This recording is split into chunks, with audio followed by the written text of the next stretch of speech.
അപ്പോസ്തലനായ പൗലോസ് ഫിലിപ്പിയിലുള്ള സഭയ്ക്ക് എഴുതിയ ലേഖനത്തിലേക്കാണ് നമ്മൾ ഇന്ന് വരുന്നത്. അപ്പം ഞാൻ ഈ ഒറ്റ വാക്യം വായിച്ചാൽ ഇന്ന് സംസാരിക്കാൻ പോകുന്ന ഈ ദിവസങ്ങളിലെ സംസാരത്തിൻ്റെ തലക്കെട്ട് ടി വിയിലൂടെ കാണുന്നവർക്ക് എളുപ്പത്തിൽ മനസ്സിലാകും.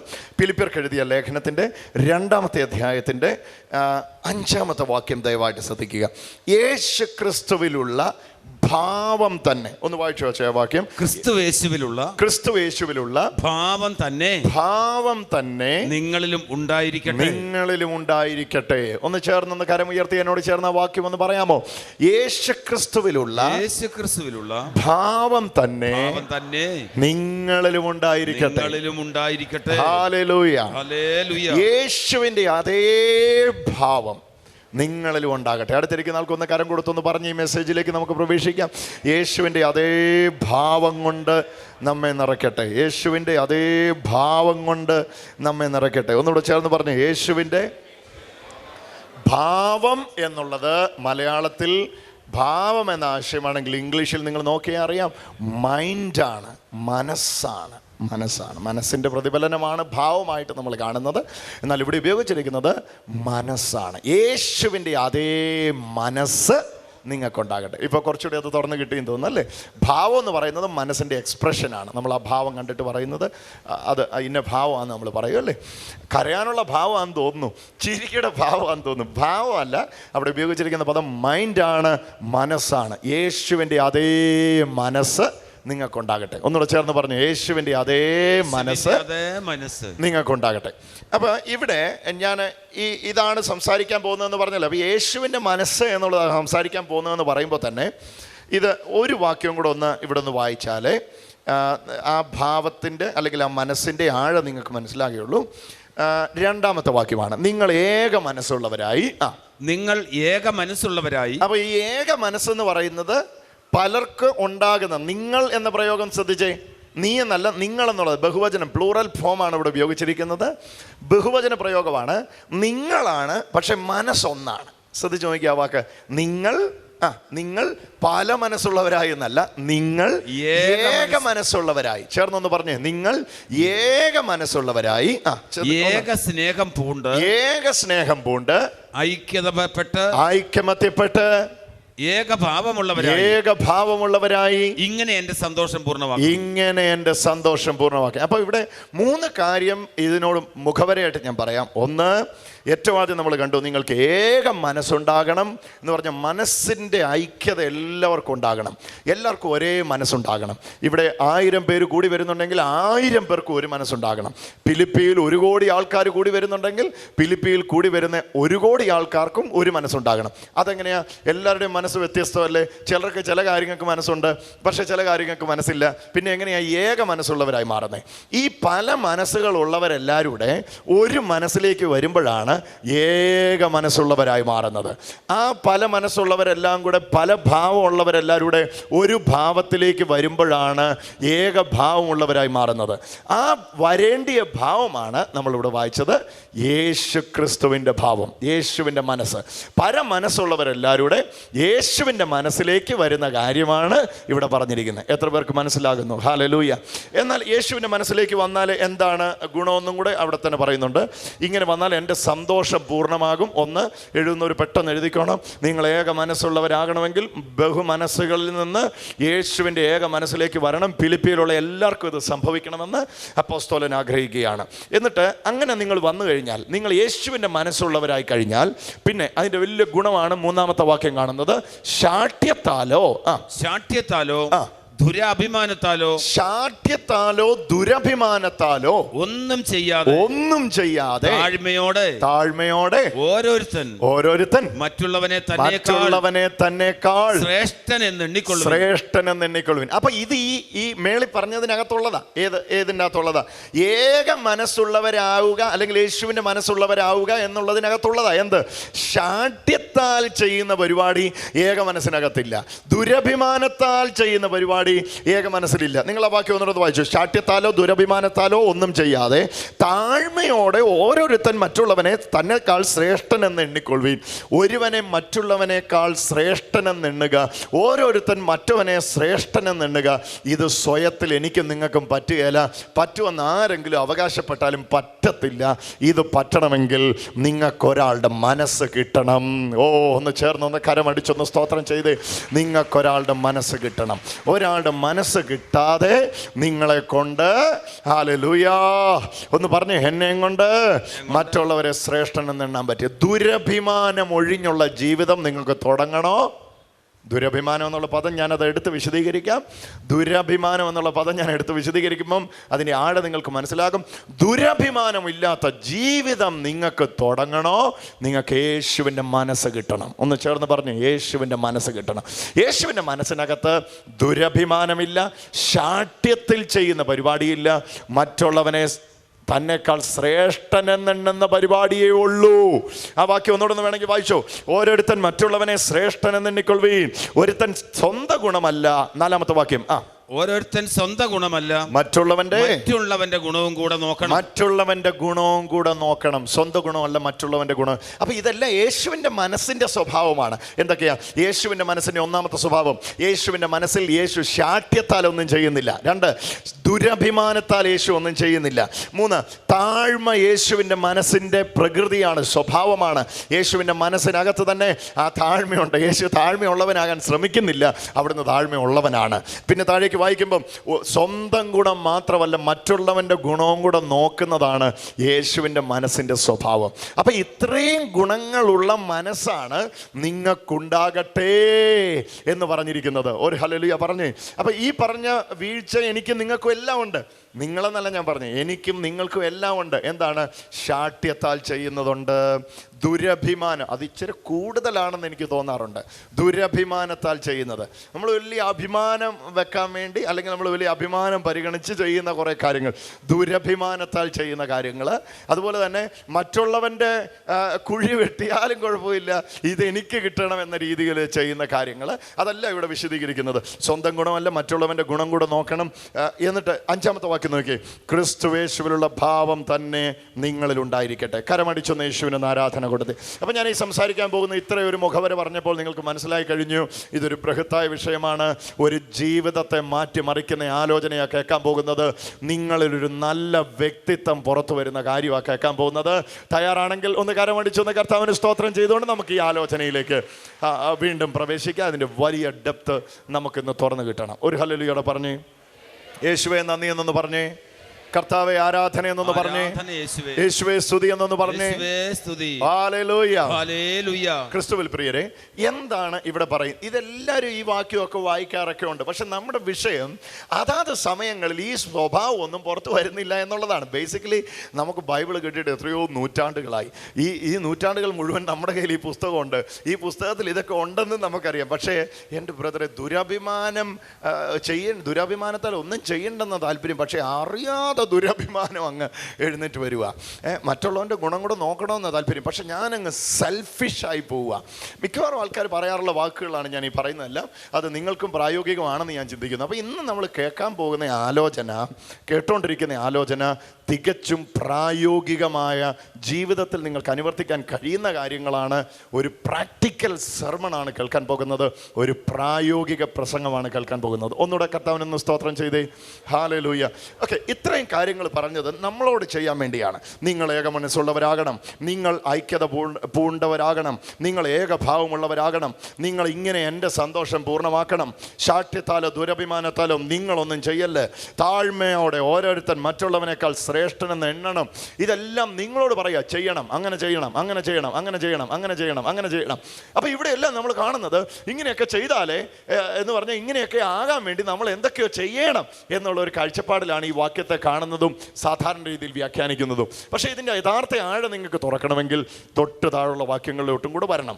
യേശുവിലുള്ള ഭാവം തന്നെ നിങ്ങളിലുണ്ടായിരിക്കട്ടെ. അപ്പോൾ ഈ മേളിൽ പറഞ്ഞവയെല്ലാം യേശുവിലുള്ള ഭാവമാണ്. ഒന്നുറക്കെ പറഞ്ഞ്, എന്നിലുള്ള ഭാവമല്ല, നിങ്ങളിലുള്ള ഭാവമല്ല, നമ്മിലുള്ള ഭാവമല്ല, പിന്നെ ആരുള്ള ഭാവമാ? യേശുവിലുള്ള ഭാവമാ. ചേർന്നൊന്ന് പറഞ്ഞ്, യേശുവിലുള്ള ഭാവമാ. ഈ യേശുവിലുള്ള ഭാവം എനിക്ക് സ്വയമായിട്ട് ഉണ്ടാക്കാൻ പറ്റുമായിരുന്നെങ്കിൽ കിട്ടി ഇപ്പൊ പലർക്കും ആശയം തുറന്ന് കിട്ടിയെന്ന് തോന്നുന്നു. യേശുവിനുള്ള ഭാവം യേശു വരുമ്പോഴേ ഉണ്ടാവുള്ളൂ. അല്ലാതെ യേശുവിനെ പുറത്ത് നിർത്തിക്കൊണ്ട് യേശുവിൻ്റെ ഭാവം എന്നിൽ കാണിക്കാൻ നോക്കിയാൽ നടക്കുമോ? ഒരിക്കലുമില്ല. യേശുവിൻ്റെ ഭാവം എന്നിൽ ഉണ്ടാകണമെങ്കിൽ യേശു ആത്യന്തികമായിട്ട് എൻ്റെ ഉള്ളിൽ വരേണ്ടിയിരിക്കുന്നു. യേശു വരുമ്പോഴാണ് യേശുവിൻ്റെ ഭാവം എന്നിലൂടെ പുറത്തു വരുന്നത്. അപ്പം ഫിലിപ്പിയർക്ക് എഴുതിയ ലേഖനം വായിച്ചിട്ട് നിങ്ങൾ ചിന്തിക്കരുത് ഈ മേളിൽ പറഞ്ഞിരിക്കുന്നതെല്ലാം കർത്താവിൻ്റെ ഭാവമാ, ഇത് ഞാൻ എങ്ങനെ ഉണ്ടാക്കാം. ആദ്യമേ അറിയുക, നിങ്ങൾക്കുണ്ടാക്കാൻ പറ്റില്ല. നിങ്ങളിൽ ഒരുവൻ വരുമ്പോൾ ഉണ്ടാകുന്നതാണ്, ഉണ്ടാക്കുന്നതല്ല. എത്ര പേർക്ക് മനസ്സിലാകുന്നു? അത്രയും മനസ്സിലായെങ്കിൽ ഒന്ന് കരമടിച്ചൊന്ന് കർത്താവിന് സ്തോത്രം ചെയ്തു. ഇനി ഇവിടെ വിശദീകരിക്കുന്ന എല്ലാം ഈ നിങ്ങളിൽ വന്നയാളുടെ അല്ലെങ്കിൽ വരുന്നയാളുടെ, ചിലർക്ക് ഇന്ന് വരികയാണ്, ചിലർക്ക് നേരത്തെ ഉണ്ട്, വന്നയാളുടെ സ്വഭാവത്തെക്കുറിച്ചാണ് വിശദീകരിക്കുന്നത്. അതൊന്ന് വിശദീകരിക്കുമ്പോൾ നിങ്ങൾക്കിത് എത്ര എളുപ്പമാണെന്നുള്ളത്, എത്ര പ്രായോഗികമാണെന്നുള്ളത് മനസ്സിലാകും. അത് നമുക്കൊന്ന് പെട്ടെന്നൊന്ന് നോക്കാം. ഈ യേശുവിൻ്റെ മനസ്സെങ്ങനെയായിരുന്നു? യേശുവിൻ്റെ മനസ്സെങ്ങനെയാണെന്ന് അറിയണമെങ്കിൽ യേശു എന്ന വ്യക്തിയെ നോക്കിയാൽ മതി. യേശു എന്ന വ്യക്തിയെ നോക്കിയാൽ ആളുടെ മനസ്സ് നമുക്ക് കാണാൻ കഴിയും. യേശുവിൻ്റെ മനസ്സ് എങ്ങനെയാണെന്ന് നോക്കാം. 6-ാമത്തെ വാക്യത്തിലേക്ക് വന്നേ.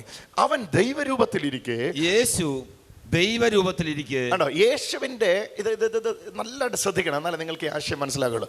യേശുവിൻ്റെ കാര്യം പറയുകയാണ്. യേശുവിൻ്റെ മനസ്സാണല്ലോ വേണ്ടിയത്. അടുത്തിരിക്കുന്ന ആളോടൊന്ന് കരം കൊടുത്തെന്ന് ചോദിച്ചു, യേശുവിൻ്റെ മനസ്സാണല്ലോ വേണ്ടിയത്. യേശുവിൻ്റെ മനസ്സാണല്ലോ വേണ്ടിയത്. ഓക്കെ, അപ്പം യേശുവിൻ്റെ മനസ്സ് എങ്ങനെയാണെന്ന് അറിഞ്ഞാൽ അല്ലായോ അതും കൊണ്ട് നിറയാൻ പറ്റുള്ളൂ. യേശുവിൻ്റെ മനസ്സ് എങ്ങനെയാണെന്നൊന്ന് കേട്ടോ.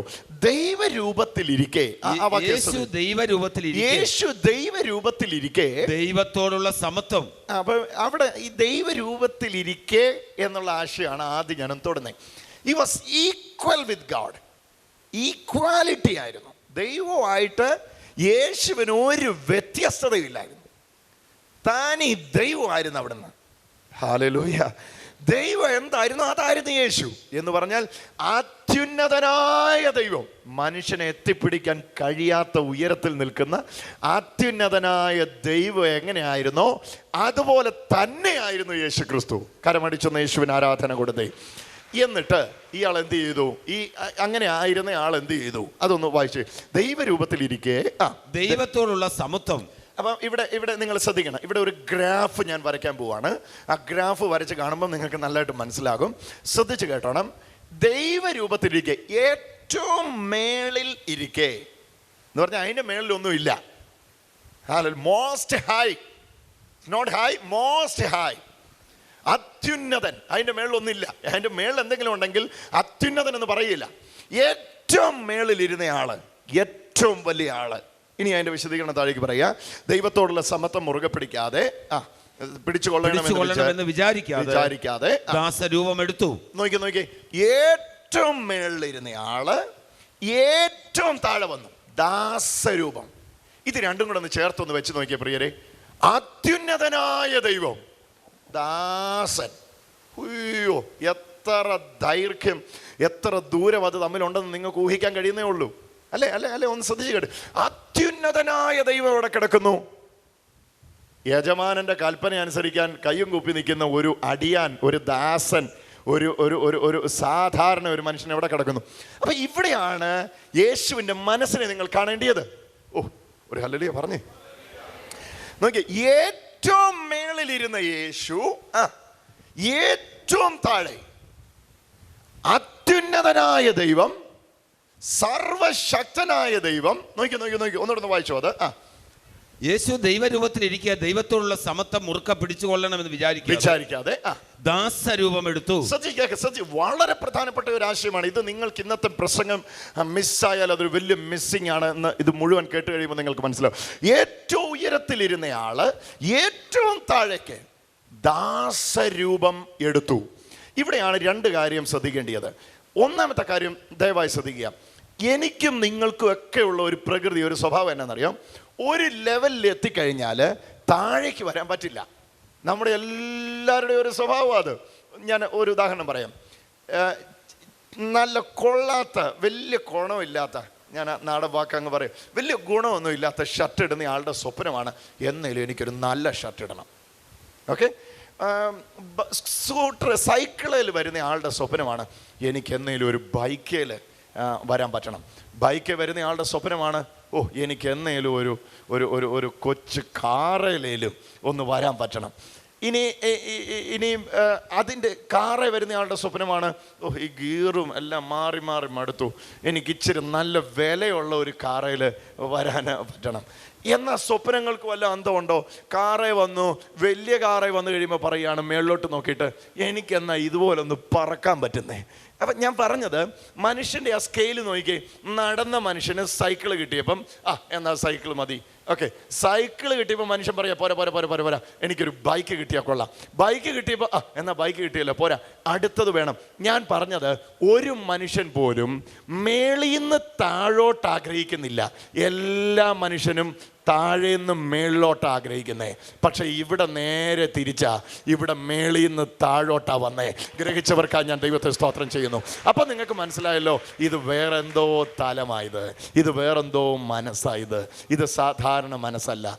ഏതൊരു മനുഷ്യനും, ഞാൻ അടങ്ങുന്ന സമൂഹത്തെയാണ് ഞാൻ മുൻനിർത്തി പറയുന്നത്, എൻ്റെ നിങ്ങളുടെ എല്ലാം സ്വഭാവം ഇതാണ്.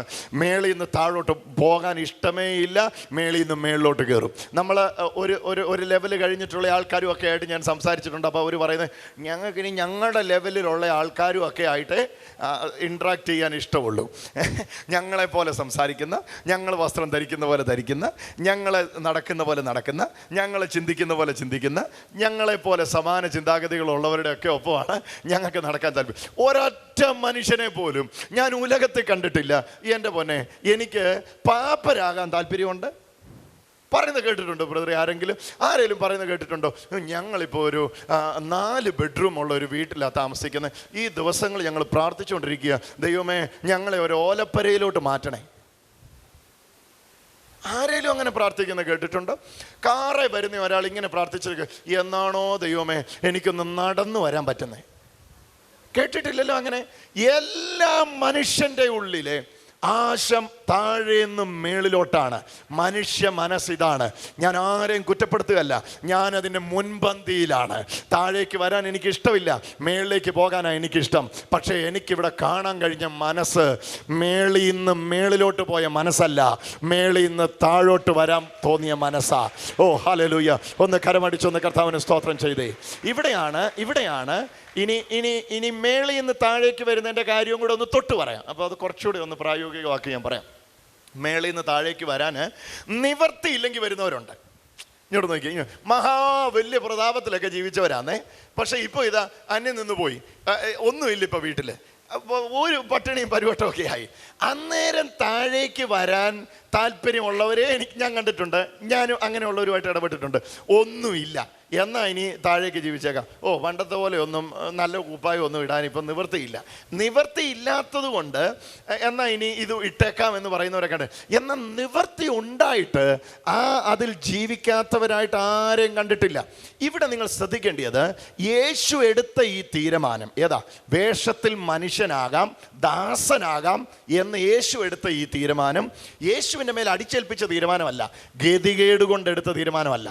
ഒന്ന് കേൾക്കണേ എൻ്റെ കൂടെ. നിവർത്തിയില്ലാഞ്ഞ കൊണ്ട് എടുത്ത തീരുമാനമല്ല.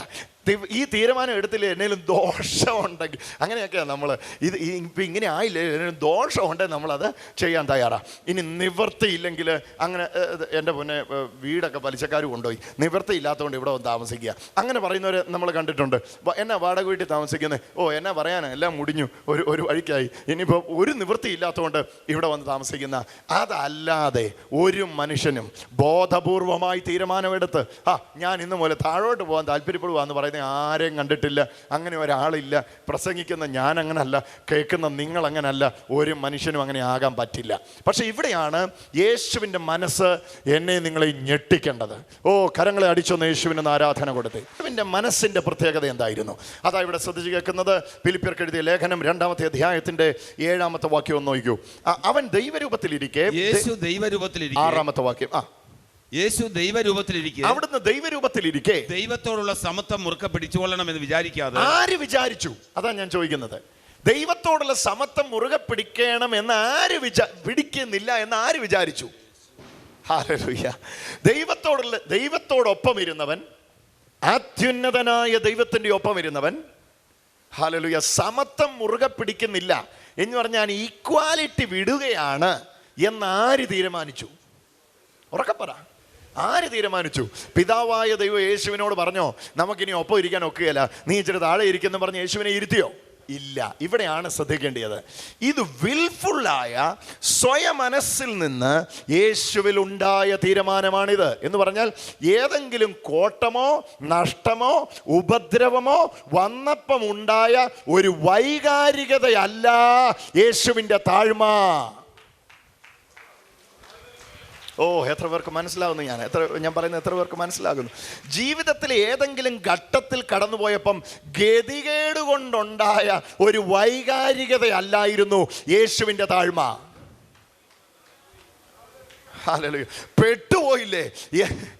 പെട്ടുപോയില്ലേ എന്നാ ഇനി ഇങ്ങനെ പെട്ടേക്കാം എന്ന് പറഞ്ഞ് ജീവിച്ച ഒരു ജീവിതമല്ലായിരുന്നു യേശുവിൻ്റെ ജീവിതം. എല്ലാം ഉള്ളപ്പോൾ ഒന്നുമില്ലാത്തവനായി മാറുവാൻ സ്വയം മനസ്സിലെടുത്ത തീരുമാനമായിരുന്നു യേശുവിൻ്റെ തീരുമാനം. ഹല്ലേലൂയ. എത്ര പേർക്ക് മനസ്സിലാന്ന് ഞാൻ പറയുന്നത്? എല്ലാം ഉള്ളപ്പോൾ ഒന്നുമില്ലാത്തവനായി മാറാൻ യേശു എടുത്ത തീരുമാനമായിരുന്നു യേശുവിൻ്റെ മനസ്സ്. Hallelujah, hallelujah. ക്രൈസ്തവ ധാർമ്മികത ഇന്ന് ഈ മെസ്സേജിലൂടെ ഉയർത്തിക്കാട്ടുവാൻ എനിക്ക് താല്പര്യമുണ്ട്. അതാണ് മേളിൽ ഞാൻ വായിച്ചു കേൾപ്പിച്ചത്. പൗലോസ് കൊളോസിയിലുള്ള ഫിലിപ്പിയിലുള്ള വിശുദ്ധന്മാരിൽ നിന്ന് ആഗ്രഹിക്കുകയാണ്, മറ്റുള്ളവൻ്റെ ഗുണവും കൂടെ നോക്കുന്നവരാകണം, ശാഠ്യത്താലും ദുരഭിമാനത്താലും ഒന്നും ചെയ്യാത്തവരാകണം. എന്നിട്ട് ഇങ്ങനെ ജീവിച്ച ഒരാളെക്കുറിച്ച് പറയുകയാണ്, അത് വേറെ ആരുമല്ല, നമ്മുടെ മോഡൽ, നമ്മുടെ കർത്താവ്, നമ്മുടെ രക്ഷിതാവ്, നമ്മുടെ യേശു. ഒന്ന് ചേർന്ന് പറഞ്ഞേ, കർത്താവ്. ഹല്ലേലൂയ. യേശുവേ സ്തുതി എന്നൊന്ന് പറഞ്ഞേ. ഹല്ലേലൂയ. ആ കർത്താവിൻ്റെ കാര്യം പറയുമ്പോഴാ ഇവിടെ വിശദീകരിച്ച് പറയുക, അവിടുന്ന് താഴോന്ന് മേളിലോട്ട് ഗ്രാഫ് വരച്ച് കയറിയ ആളല്ല, മേളിൽ നിന്ന് താഴേക്ക് ഇറങ്ങി വന്ന ആളാണ്. എന്ന് പറഞ്ഞാൽ ഏറ്റവും ഉന്നതിയിൽ നിന്ന് ഏറ്റവും താഴേക്കിടയിലേക്ക് ഇറങ്ങി വരാൻ അത്യുന്നതനായ ദൈവത്തിൽ നിന്ന് ദാസൻ എന്ന കൃമിയിലേക്ക് ഇറങ്ങി വരാൻ കർത്താവിൻ്റെ മനസ്സിന് കഴിഞ്ഞെങ്കിൽ അതേ മനസ്സാണ് ഇന്നിവിടെ വിശ്വസിക്കുന്നവരുടെ മേൽ പകരപ്പെട്ടിരിക്കുന്നത്. ഓ, അതറിയുന്നവർ മാത്രം കരങ്ങളെ ചേർത്തടിച്ച് ആർത്ത് വിളിച്ച് യേശുവേ നന്ദി എന്ന് പറഞ്ഞുകൊണ്ട് ആ മനസ്സിനെ ഒന്ന് ഏറ്റെടുത്തേ. ഓ, ഹല്ലേലൂയ. ഒന്ന് ചേർന്നൊന്ന് ഹല്ലേലൂയ പറഞ്ഞേ. ഹല്ലേലൂയ. യേശുവേ സ്തുതി എന്നൊന്ന് പറഞ്ഞേ. പ്രിയരെ, യേശുക്രിസ്തുവിലുള്ള ഈ ഭാവത്തെക്കുറിച്ചുള്ള വിശദീകരണത്തിൻ്റെ രണ്ടാം ഭാഗവും നിങ്ങളോട് ഇന്ന് പറയുന്നതിൽ എനിക്ക് വലിയ സന്തോഷമുണ്ട്. അത് വേറൊന്നുമല്ല, നിങ്ങളുടെ ഉള്ളത്തിൽ ആഴത്തിൽ അത് പതിയണമെന്ന് ഞാൻ താല്പര്യപ്പെടുന്നു. ഞാൻ മുമ്പേ പറഞ്ഞത് ഞാൻ ഒന്നുകൂടെ ഒന്ന് പറഞ്ഞിട്ട് ഈ രണ്ടാമത്തെ ആശയത്തിലേക്ക് വരാം. യേശു ദാസനായി വെളിപ്പെട്ടത് പിതാവായ ദൈവം അടിച്ചേൽപ്പിച്ച ഒരു മിഷൻ അല്ല, ഒരു ദൗത്യമല്ലായിരുന്നു. താൻ സ്വയമായിട്ടെടുത്ത ത്യാഗപരമായ തീരുമാനമായിരുന്നു ദാസനായി തീരാം. ഈ ഫിലിപ്പിയർക്ക് എഴുതിയ ലേഖനം 3-ാമത്തെ അധ്യായത്തിൻ്റെ വാക്യത്തിലേക്ക് 2-ാമത്തെ അധ്യായത്തിൻ്റെ വാക്യത്തിലേക്ക് വന്നേ. 2-ാം അധ്യായത്തിൻ്റെ 6-7 വാക്യം ഒന്നുകൂടെ വായിച്ചു. അവിടുന്ന് ദൈവരൂപത്തിലിരിക്കെ എല്ലാം ഉള്ളവനായിരിക്കെ ദൈവത്തോടുള്ള സമത്വം. വേണ്ട, എല്ലാം ഉള്ളപ്പം അത് ഒഴിവാക്കാൻ നിങ്ങൾക്കും എനിക്കും പറ്റില്ല. പക്ഷെ ഇവിടെ യേശു അതാ ചെയ്തത്. എല്ലാം ഉള്ളപ്പം he emptied himself. അവൻ തന്നെത്താൻ ഒഴിച്ചു. ഓ, ഞാൻ ആ തന്നെത്താൻ ഒഴിച്ചു എന്ന പദത്തിൻ്റെ പുറകെ ഇന്ന് ഗ്രീക്ക് ഡിക്ഷണറിയുടെ പുറകെയൊക്കെ നടക്കുകയായിരുന്നു രാവിലെ. എന്നെ ഞെട്ടിച്ചു ആ വാക്ക്. Oh my God. നിങ്ങൾക്ക് സമയമുണ്ടെങ്കിൽ നിങ്ങൾ ആ പദം ഒന്ന് എടുത്ത് പഠിക്കണം. ഞാൻ മണിക്കൂറുകൾ ഇന്ന് രാവിലെ ഞങ്ങൾ ദുബായിൽ മീറ്റിംഗ് കഴിഞ്ഞ് വന്നത്. എന്നിട്ടും ഞാൻ ഇത് നിങ്ങളോട് വിശദീകരിക്കാൻ വേണ്ടി മണിക്കൂറുകൾ ആ ഒഴിച്ചു എന്നൊരു വാക്യത്തിൻ്റെ പുറകെയായിരുന്നു. ശരിക്കും ഞാൻ ഞെട്ടിപ്പോയി ആ വാക്യത്തിൻ്റെ ആശയം കണ്ടപ്പോൾ. ഒരു നിറഞ്ഞ പാത്രത്തിനകത്തുനിന്ന് കുറച്ച് വെള്ളം എടുത്തു മാറ്റുമ്പോൾ ആർക്കും ഒന്നും തോന്നുകയില്ല. അരയോ കാലോ മുക്കാലോ ഒക്കെ എടുത്തു മാറ്റുമ്പോൾ നമ്മളെല്ലാവരും ചിന്തിക്കും കുറച്ചുണ്ടല്ലോ, ഇതുകൊണ്ട് നമുക്ക് സാറ്റിസ്ഫൈഡ് ആകാം. പക്ഷെ ഇവിടെ എഴുതിയിരിക്കുന്നത് കാൽഭാഗം എടുത്തു മാറ്റിയെന്നല്ല, അരഭാഗം എടുത്തു മാറ്റിയെന്നല്ല, മുക്കാൽ ഭാഗം എടുത്തു മാറ്റിയെന്നല്ല, ഇനി ആ പാത്രത്തിൽ ഒന്നുമില്ലാതെ വണ്ണം പൂർണ്ണമായിട്ട് ഒഴിച്ചു എന്നാണ്. എത്ര പേർക്ക് അതിൻ്റെ ആശയം കിട്ടിയെന്ന് എനിക്കറിയത്തില്ല. യേശുവിൻ്റെ മനോഭാവം സ്വീകരിക്കാൻ ആവേശത്തോടെ കയ്യൊക്കെ അടിക്കുന്നുണ്ടല്ലോ. എൻ്റെ പ്രിയരെ, ഇത് നിങ്ങളുടെ ജീവിതം മാറ്റും, നമ്മുടെ ജീവിതം ഇത് മാറ്റിമറിക്കും. കാരണം അത്ര മേൽ നമ്മെ സ്വാധീനിക്കുന്ന ഒരു ലൈഫ് സ്റ്റൈലായിരുന്നു യേശുവിൻ്റെ ജീവിതശൈലി. യേശുവിനുള്ള ഭാവം തന്നെ നിങ്ങളുണ്ടായിരിക്കട്ടെ. ദൈവരൂപത്തിലിരിക്കെ ദൈവത്തോടുള്ള സമത്വം മുറുകെ പിടിച്ചുകൊള്ളണം എന്ന് വിചാരിക്കാതെ ആര് വിചാരിച്ചില്ല? യേശു വിചാരിച്ചില്ല. എന്നിട്ട് നോക്കി, ദാസരൂപമെടുത്തു. നോക്കി 7-ാമത്തെ വാക്യം 2:7 ഫിലിപ്പിയർ 2:7. വിചാരിക്കാതെ ദാസരൂപം വായിച്ചോ അത്. ദാസരൂപം എടുത്തു. ചേർന്നൊന്ന് പറഞ്ഞേ, ദാസരൂപം എടുത്തു. ഓ ഹല്ലേലൂയ. യേശുവിന് ഏതെല്ലാം രൂപം എടുക്കാമായിരുന്നു. ഓ ഹല്ലേലൂയ. ഒന്ന് ചിന്തിച്ചു നോക്കി. ഒരു ഒരു ഒരു ഒരു കൂട്ടം സംഭവങ്ങൾ നിങ്ങളുടെ എൻ്റെയും മുമ്പിൽ നിരത്തിയാൽ, ഒരു കൂട്ടം പൊസിഷനുകൾ നിങ്ങളുടെ എൻ്റെയും മുമ്പിൽ നിരത്തിയാൽ, IAS ഓഫീസറുടെയോ കലക്ടറുടെയോ തഹസിൽദാരുടെയോ അല്ലെങ്കിൽ അതിന് മേളിലുള്ള പൊസിഷനുകളുടെയോ സയൻറ്റിസ്റ്റുകളുടെയോ അല്ലെങ്കിൽ ഡോക്ടർമാരുടെയോ എൻജിനീയർമാരുടെയോ ഈ ലോകത്തിൽ പ്രൊഫസർമാരുടെയോ ഒക്കെ തസ്തിക നിരത്തിയിട്ട് ഏറ്റവും അതിൻ്റെ അങ്ങേയറ്റത്ത് ഒരു ദാസന്റെ തസ്തിക വെച്ചാൽ, കമോൺ ഒന്നേ എന്ന് പറഞ്ഞ് ഞാൻ കാണിക്കുകയാണ്. ഡോക്ടറുടെ തസ്തിക വെച്ചിരിക്കുന്നു, പ്രൊഫസറുടെ തസ്തിക വെച്ചിരിക്കുന്നു, ശാസ്ത്രജ്ഞന്റെ തസ്തിക വെച്ചിരിക്കുന്നു. ഇത് ഏത് വേണേലും എൻ്റെ കർത്താവിന് എടുക്കാമായിരുന്നു. കാരണം എല്ലാം അവിടുത്തേതായിരുന്നു. ഓ എത്ര പേർക്ക് ഞാൻ മനസ്സിലാക്കുന്നു, ഞാൻ പറയുന്നത് മനസ്സിലാക്കുന്നു. അവിടുന്ന് ഡോക്ടർമാരുടെ ഡോക്ടറാണ്, അവിടുന്ന് പ്രൊഫസർമാരുടെ പ്രൊഫസറാണ്.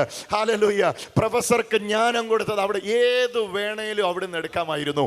ഇതാണ് യേശുവിൻ്റെ തീരുമാനത്തിൻ്റെ പ്രതികരണം. നിങ്ങളൊന്ന് ശ്രദ്ധിച്ച് കേട്ടെ. ഇതെല്ലാം ഉള്ളവർ രാജാവിന്റെ ഫോം എടുക്കത്തില്ലായിരുന്നോ? മന്ത്രിയുടെ ഫോം എടുക്കത്തില്ലായിരുന്നോ?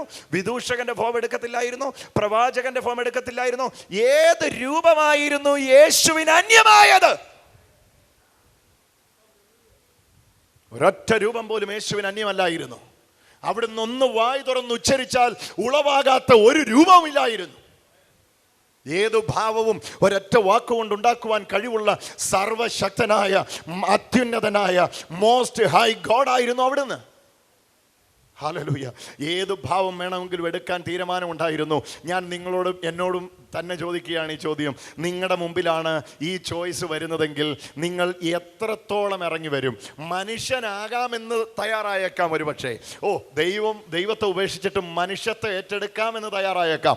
മനുഷ്യത്വം ഏറ്റെടുക്കുമ്പോൾ ഒരു 100 ഫോർമാലിറ്റി എനിക്ക് നിങ്ങൾക്ക് ഉണ്ടാകും.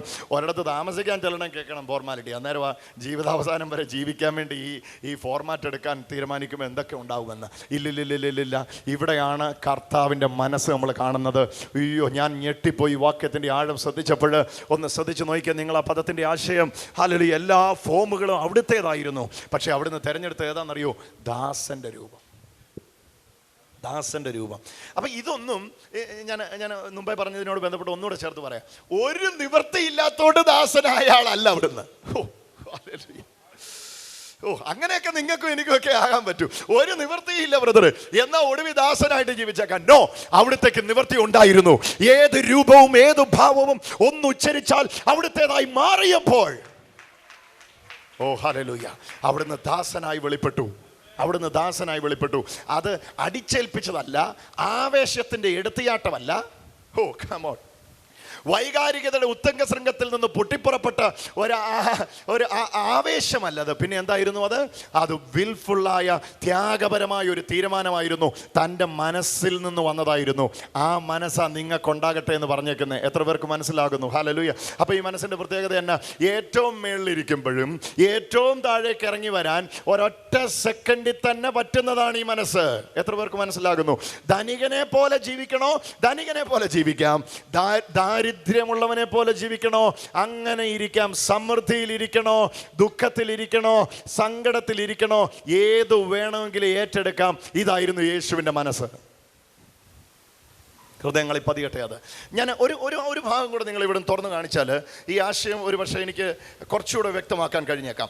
ഇനി 8ാമത്തെ വാക്യം നോക്കിയേ. തന്നെത്താൻ ഒഴിച്ച് ഇത് അത്യുന്നതനായ ദൈവം. എൻ്റെ കൂടെ വാ, ഇങ്ങോട്ട് നോക്ക്.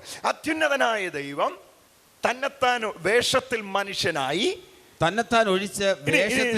ഏറ്റവും മേളിന്ന് ഇച്ചിരി താഴോട്ട് മനുഷ്യനായി. ഇനി മനുഷ്യന്റെ ആ നിലയിൽ ഏറ്റവും താഴെ ദാസനായി.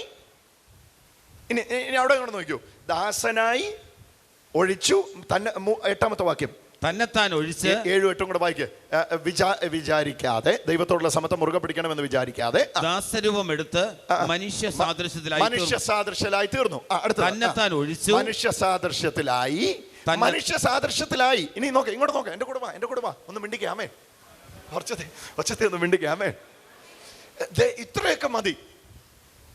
ഇതിനപ്പുറത്തൊന്നും പോകേണ്ട കാര്യമില്ല. അത്യുന്നതനായ ദൈവം മനുഷ്യനായി. ഓ, ഇത് തന്നെ എൻ്റെ പൊന്നെ, എന്നെ കൊണ്ടൊക്കെ ചെയ്യാൻ പറ്റുന്നതിൻ്റെ അങ്ങേയറ്റോ എൻ്റെ ബ്രദറെ. ഇനിയാണ് ശ്രദ്ധിക്കേണ്ടത്. മനുഷ്യനായി എന്നല്ല പറഞ്ഞത്, മനുഷ്യനായി വന്നിട്ടും.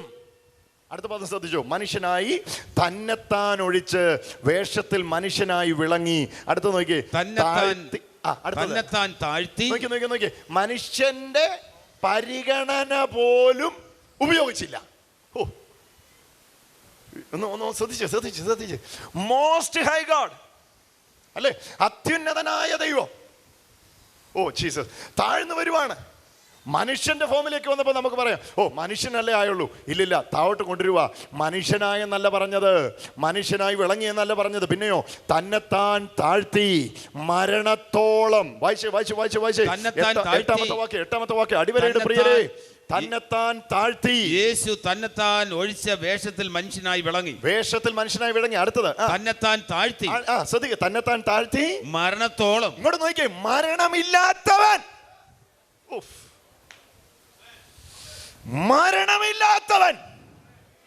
മരണത്തെ സ്വീകരിച്ചു. ജീവിപ്പിക്കാൻ അധികാരമുള്ളവൻ.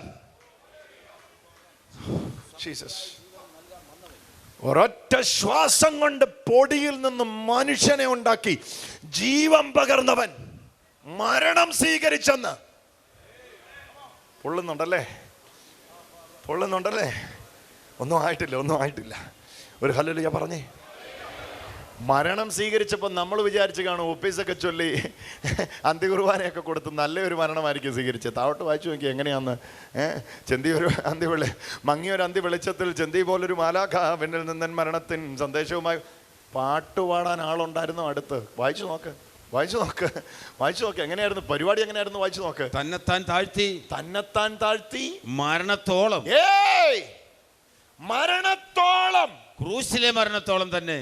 കണ്ടോ പോന്നോ അങ്ങോട്ടാന്ന്. മരണമെന്ന് പറയുമ്പോൾ നമ്മൾ പറഞ്ഞു മനുഷ്യനൊക്കെ ഉണ്ടാകുന്ന മരണമായിരിക്കും. നോ, എവിടുന്ന് എങ്ങോട്ട് വന്നു? ആര് പറഞ്ഞു ഇതിന്? എന്നോട് പറ. പിതാവായ ദൈവം സ്വർഗത്തിൽ നിന്ന് ഇറക്കി വിട്ടോ പ്രിയപുത്രനെ ഇത് ചെയ്തിട്ട് വരാൻ പറഞ്ഞ്? കാണിവിടെ യേശുവിന്റെ മനസ്സ് കാണ്. പ്രിയരെ, നിങ്ങളുടെ ഹൃദയത്തിൽ ഇത് പതിയണം. ഇതാണ് യഥാർത്ഥ ക്രൈസ്തവ ധാർമ്മികത. ഞാൻ പ്രോസ്പെരിറ്റിയിൽ വിശ്വസിക്കുന്നു. ഞാൻ അഭിവൃദ്ധിയെ പ്രസംഗിക്കുന്നു. ഞാൻ അഭിവൃദ്ധിപ്പെടുമെന്ന് ഞാൻ വിശ്വസിക്കുന്നു. ഞാൻ അഭിവൃദ്ധിപ്പെട്ടുകൊണ്ടിരിക്കുന്നു. പക്ഷേ യഥാർത്ഥ അഭിവൃദ്ധിയിലിരിക്കുമ്പോൾ, സമ്പന്നതയുടെ ഉത്തുംഗ ശൃംഗത്തിൽ നിൽക്കുമ്പോൾ, ഏറ്റവും താഴെയിൽ ജീവിക്കാൻ നിങ്ങളെ പ്രേരിപ്പിക്കുന്നതാണ് യഥാർത്ഥ ഡിവൈൻ പ്രോസ്പെരിറ്റി. ഹല്ലേലൂയ. ഓ, ഇത് ഈ വാക്യത്തിലേക്ക് നിങ്ങൾ ശ്രദ്ധിച്ചാട്ടെ. മരണമില്ലാത്തവൻ മരണത്തെ സ്വീകരിച്ചു. ഹലോ, ജീവിപ്പിക്കാൻ അധികാരമുള്ളവൻ വിൽഫുള്ളി പറഞ്ഞു ഞാൻ മരിക്കാൻ പോവുക. നമ്മൾ വിചാരിച്ചൊരു നല്ല മരണം കിട്ടുമായിരിക്കുമെന്ന്, ഒരു കുടുംബക്കല്ലറ ഉണ്ടാകുമെന്ന്. എത്ര പേരെന്നെ കേൾക്കുന്നുണ്ട്? ഹല്ലേലൂയ. ഒന്ന് മിണ്ടിക്കേ. ഞാൻ കരുതി ഒരു നല്ല മരണം കിട്ടുമായിരിക്കുമെന്ന്. അടുത്ത് വന്ന് പാടാൻ 5 പേരുണ്ടാകുമെന്ന് ഞാൻ വിചാരിച്ചു. പക്ഷെ അതൊന്നുമല്ല കണ്ടത്. ചിത്രം ഭയങ്കര വിചിത്രമായിരുന്നു. ആ ചിത്രം കണ്ട നിങ്ങൾക്കറിയാം, മരണമല്ലായിരുന്നു അത്. പിന്നെയോ കുരിശില മരണമായിരുന്നു. ഓ, ഒന്ന് ചേർന്ന് പറഞ്ഞ്, കുരിശില മരണമായിരുന്നു. ഒന്നുകൂടെ വാക്യം ഒന്നുകൂടെ വായിച്ചേ. എത്രത്തോളമാന്ന് നോക്കിക്കേ. യേശു തന്നെത്താൻ ഒഴിച്ച് വേഷത്തിൽ മനുഷ്യനായി വിളങ്ങി. കണ്ടോ, അവിടെ രണ്ടിടത്ത്. എനിക്കത് ഭയങ്കര ഡെപ്തിൽ അത് കർത്താവ് വെളിപ്പെടുത്തി. എനിക്കത് പറയാനായിട്ട് താല്പര്യമുണ്ട്. പക്ഷെ നിങ്ങളത് കേൾക്കാൻ വേണ്ടി കുറച്ചുകൂടെ ഊർജ്ജസ്വലരായിട്ട് ഇരിക്കുക. ഒന്ന് മിണ്ടിക്കുക, ഒരു ഹല്ലേലൂയ പറഞ്ഞേ. രണ്ടിടത്തും യേശുവിന്റെ ശൂന്യമാക്കലുണ്ട്. ഒന്ന്, സ്വർഗത്തിൽ പിതാവിനോട് സമത്വമുള്ള പ്രിയപുത്രൻ തന്നെ ശൂന്യനാക്കി. 2, ഭൂമിയിൽ വന്നിട്ട് ഏറ്റവും താഴേക്കിടയിലുള്ളത് ഏറ്റെടുക്കാൻ തന്നെ ശൂന്യനാക്കി. സ്വർഗത്തിൽ ദൗത്യം ആരും ഏറ്റെടുത്തതല്ല. ഭൂമിയിലുള്ള മനുഷ്യന്മാരുടെ സെറ്റപ്പൊക്കെ കണ്ടപ്പം അങ്ങനെ ആയിത്തീരാൻ ആഗ്രഹം തോന്നാതിരുന്നിട്ടല്ല ദാസനായി വിളങ്ങാൻ തീരുമാനിച്ചത്. ഹല്ലേലൂയ. താൻ ജനിച്ച നാട്ടിൽ തന്നെക്കാട്ടിലും നല്ലതായിട്ട് ജീവിക്കുന്നവരെ കാണുമ്പം അവരുടെ ഒപ്പം എത്തിപ്പെടാനുള്ള ഒരു വലിയ ശ്രമത്തിൻ്റെ വടംവലിയില ഇന്ന് മനുഷ്യ ജീവിതം മുഴുവനുള്ളത്. അവർക്കതുണ്ട്, എനിക്കത് വേണം. ഇവനതുണ്ട്, എനിക്കത്. നിനക്കെന്തിനാ വേണ്ടേ? അവനുള്ളത് കൊണ്ടാണ് എനിക്ക് വേണ്ടേ. നമ്മൾ അങ്ങനെ നമ്മുടെ കുഞ്ഞുങ്ങളെ വരെ പഠിപ്പിച്ചു വിട്ടിരിക്കുക. മോനോട് ചോദിച്ചാൽ, മോനോ നീ തോറ്റോ? അവൻ തോറ്റു എന്ന് പറയുന്നതിന് മുമ്പ് ആദർശ് തോറ്റു, ക്ലാരറ്റ് തോറ്റു, മാനുവേൽ തോറ്റു, ബിബിൻ തോറ്റു, ഞാനും തോറ്റു. എടാ നീ തോറ്റോ എന്നല്ലേ ചോദിച്ചത്. ഈ കമ്പാരിസൺ നമ്മൾ പഠിപ്പിച്ചു വെച്ചിരിക്കുക, ബ്ലഡിൽ അത് കയറിയിരിക്കുക. ഇതാ ഏറ്റവും വലിയ അപകടകരമായൊരു ജീവിതം. വല്ലവൻ്റെയും ജീവിതം നയിക്കുന്നതിനിടയിൽ നമ്മൾ നമ്മുടെ ജീവിതം നയിക്കാൻ മറന്നുപോയി. അവരെ ഇവരെ അനുകരിച്ച് ജീവിക്കുന്നതിനിടയിൽ നമ്മൾ നമ്മുടെ ജീവിതം ജീവിക്കാൻ മറന്നുപോയി. നമ്മൾ അനുകരണത്തിൻ്റെ വടംവലിയിലാണ് ഉള്ളത്. അവൻ അങ്ങനെ, എനിക്കങ്ങനെ ആകണം. അവൾക്കങ്ങനെ, എനിക്കങ്ങനെ ആകണം. ആളുടെ ഡ്രസ്സിങ് കണ്ടോ, ഈ ചുരിദാർ കണ്ടോ, ഇതുപോലത്തെ ഒരെണ്ണം എനിക്ക് ഒപ്പിക്കണം. പോകുന്നതിനിപ്പുറത്ത് എവിടുന്നാ മേടിച്ചതെന്നൊന്ന് അറിയണം. ഹല്ലേലൂയ. അവിടെ ആ രീതി കണ്ടോ. അത് നമ്മൾ അനുകരണത്തിൻ്റെ വടംവലിയില്ല. നമ്മൾ നമ്മുടെ ജീവിതം നയിക്കാൻ മറന്നുപോയി, വേറെ ആരുടെയോ ജീവിതം നയിച്ചുകൊണ്ടിരിക്കുക. പ്രിയരെ, ഇവിടെയാണ് ക്രൈസ്തവ ധാർമ്മികത. ഞാൻ അടങ്ങുന്ന സമൂഹത്തോടാണ് ഞാൻ സംസാരിക്കുന്നത്. ക്രൈസ്തവ ധാർമ്മികത നമ്മുടെ ഉള്ളിൽ ആളിക്കത്തേണ്ടത് ഇത് അനുകരണത്തിൻ്റെ ജീവിതമല്ല, മറിച്ച് യേശുവിനെ അനുകരിക്കുന്ന ജീവിതമാണ്. ഓ, ചേർന്നൊന്ന് കരമടിച്ചൊന്ന് കർത്താവിനെ സ്തോത്രം ചെയ്തേ. ഓ, ഒരു ഹല്ലേലൂയ പറഞ്ഞേ. ഒന്നുകൂടെ ഒന്ന് കർത്താവിനെ സ്തുതിച്ചേ. പോരാ പോരാ പോരാ, ശക്തിയോടെ ഞാൻ ആ ചിത്രത്തിലേക്ക് നിങ്ങളെ കൊണ്ടുവരാം. മരണമില്ലാത്തവൻ മരണമേറ്റെടുക്കുന്നു. ഓ ഹല്ലേലൂയ.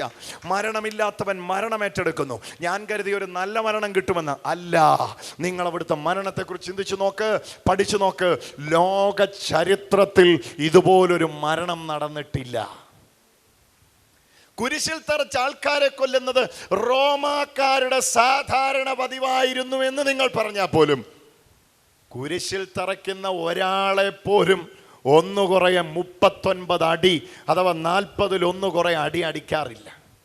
അഥവാ അങ്ങനെ ആരെയെങ്കിലും അടിച്ചാൽ ഈ അടിച്ചയാളെ ഒരിക്കലും കുരിശ് ചുമപ്പിക്കാറില്ല.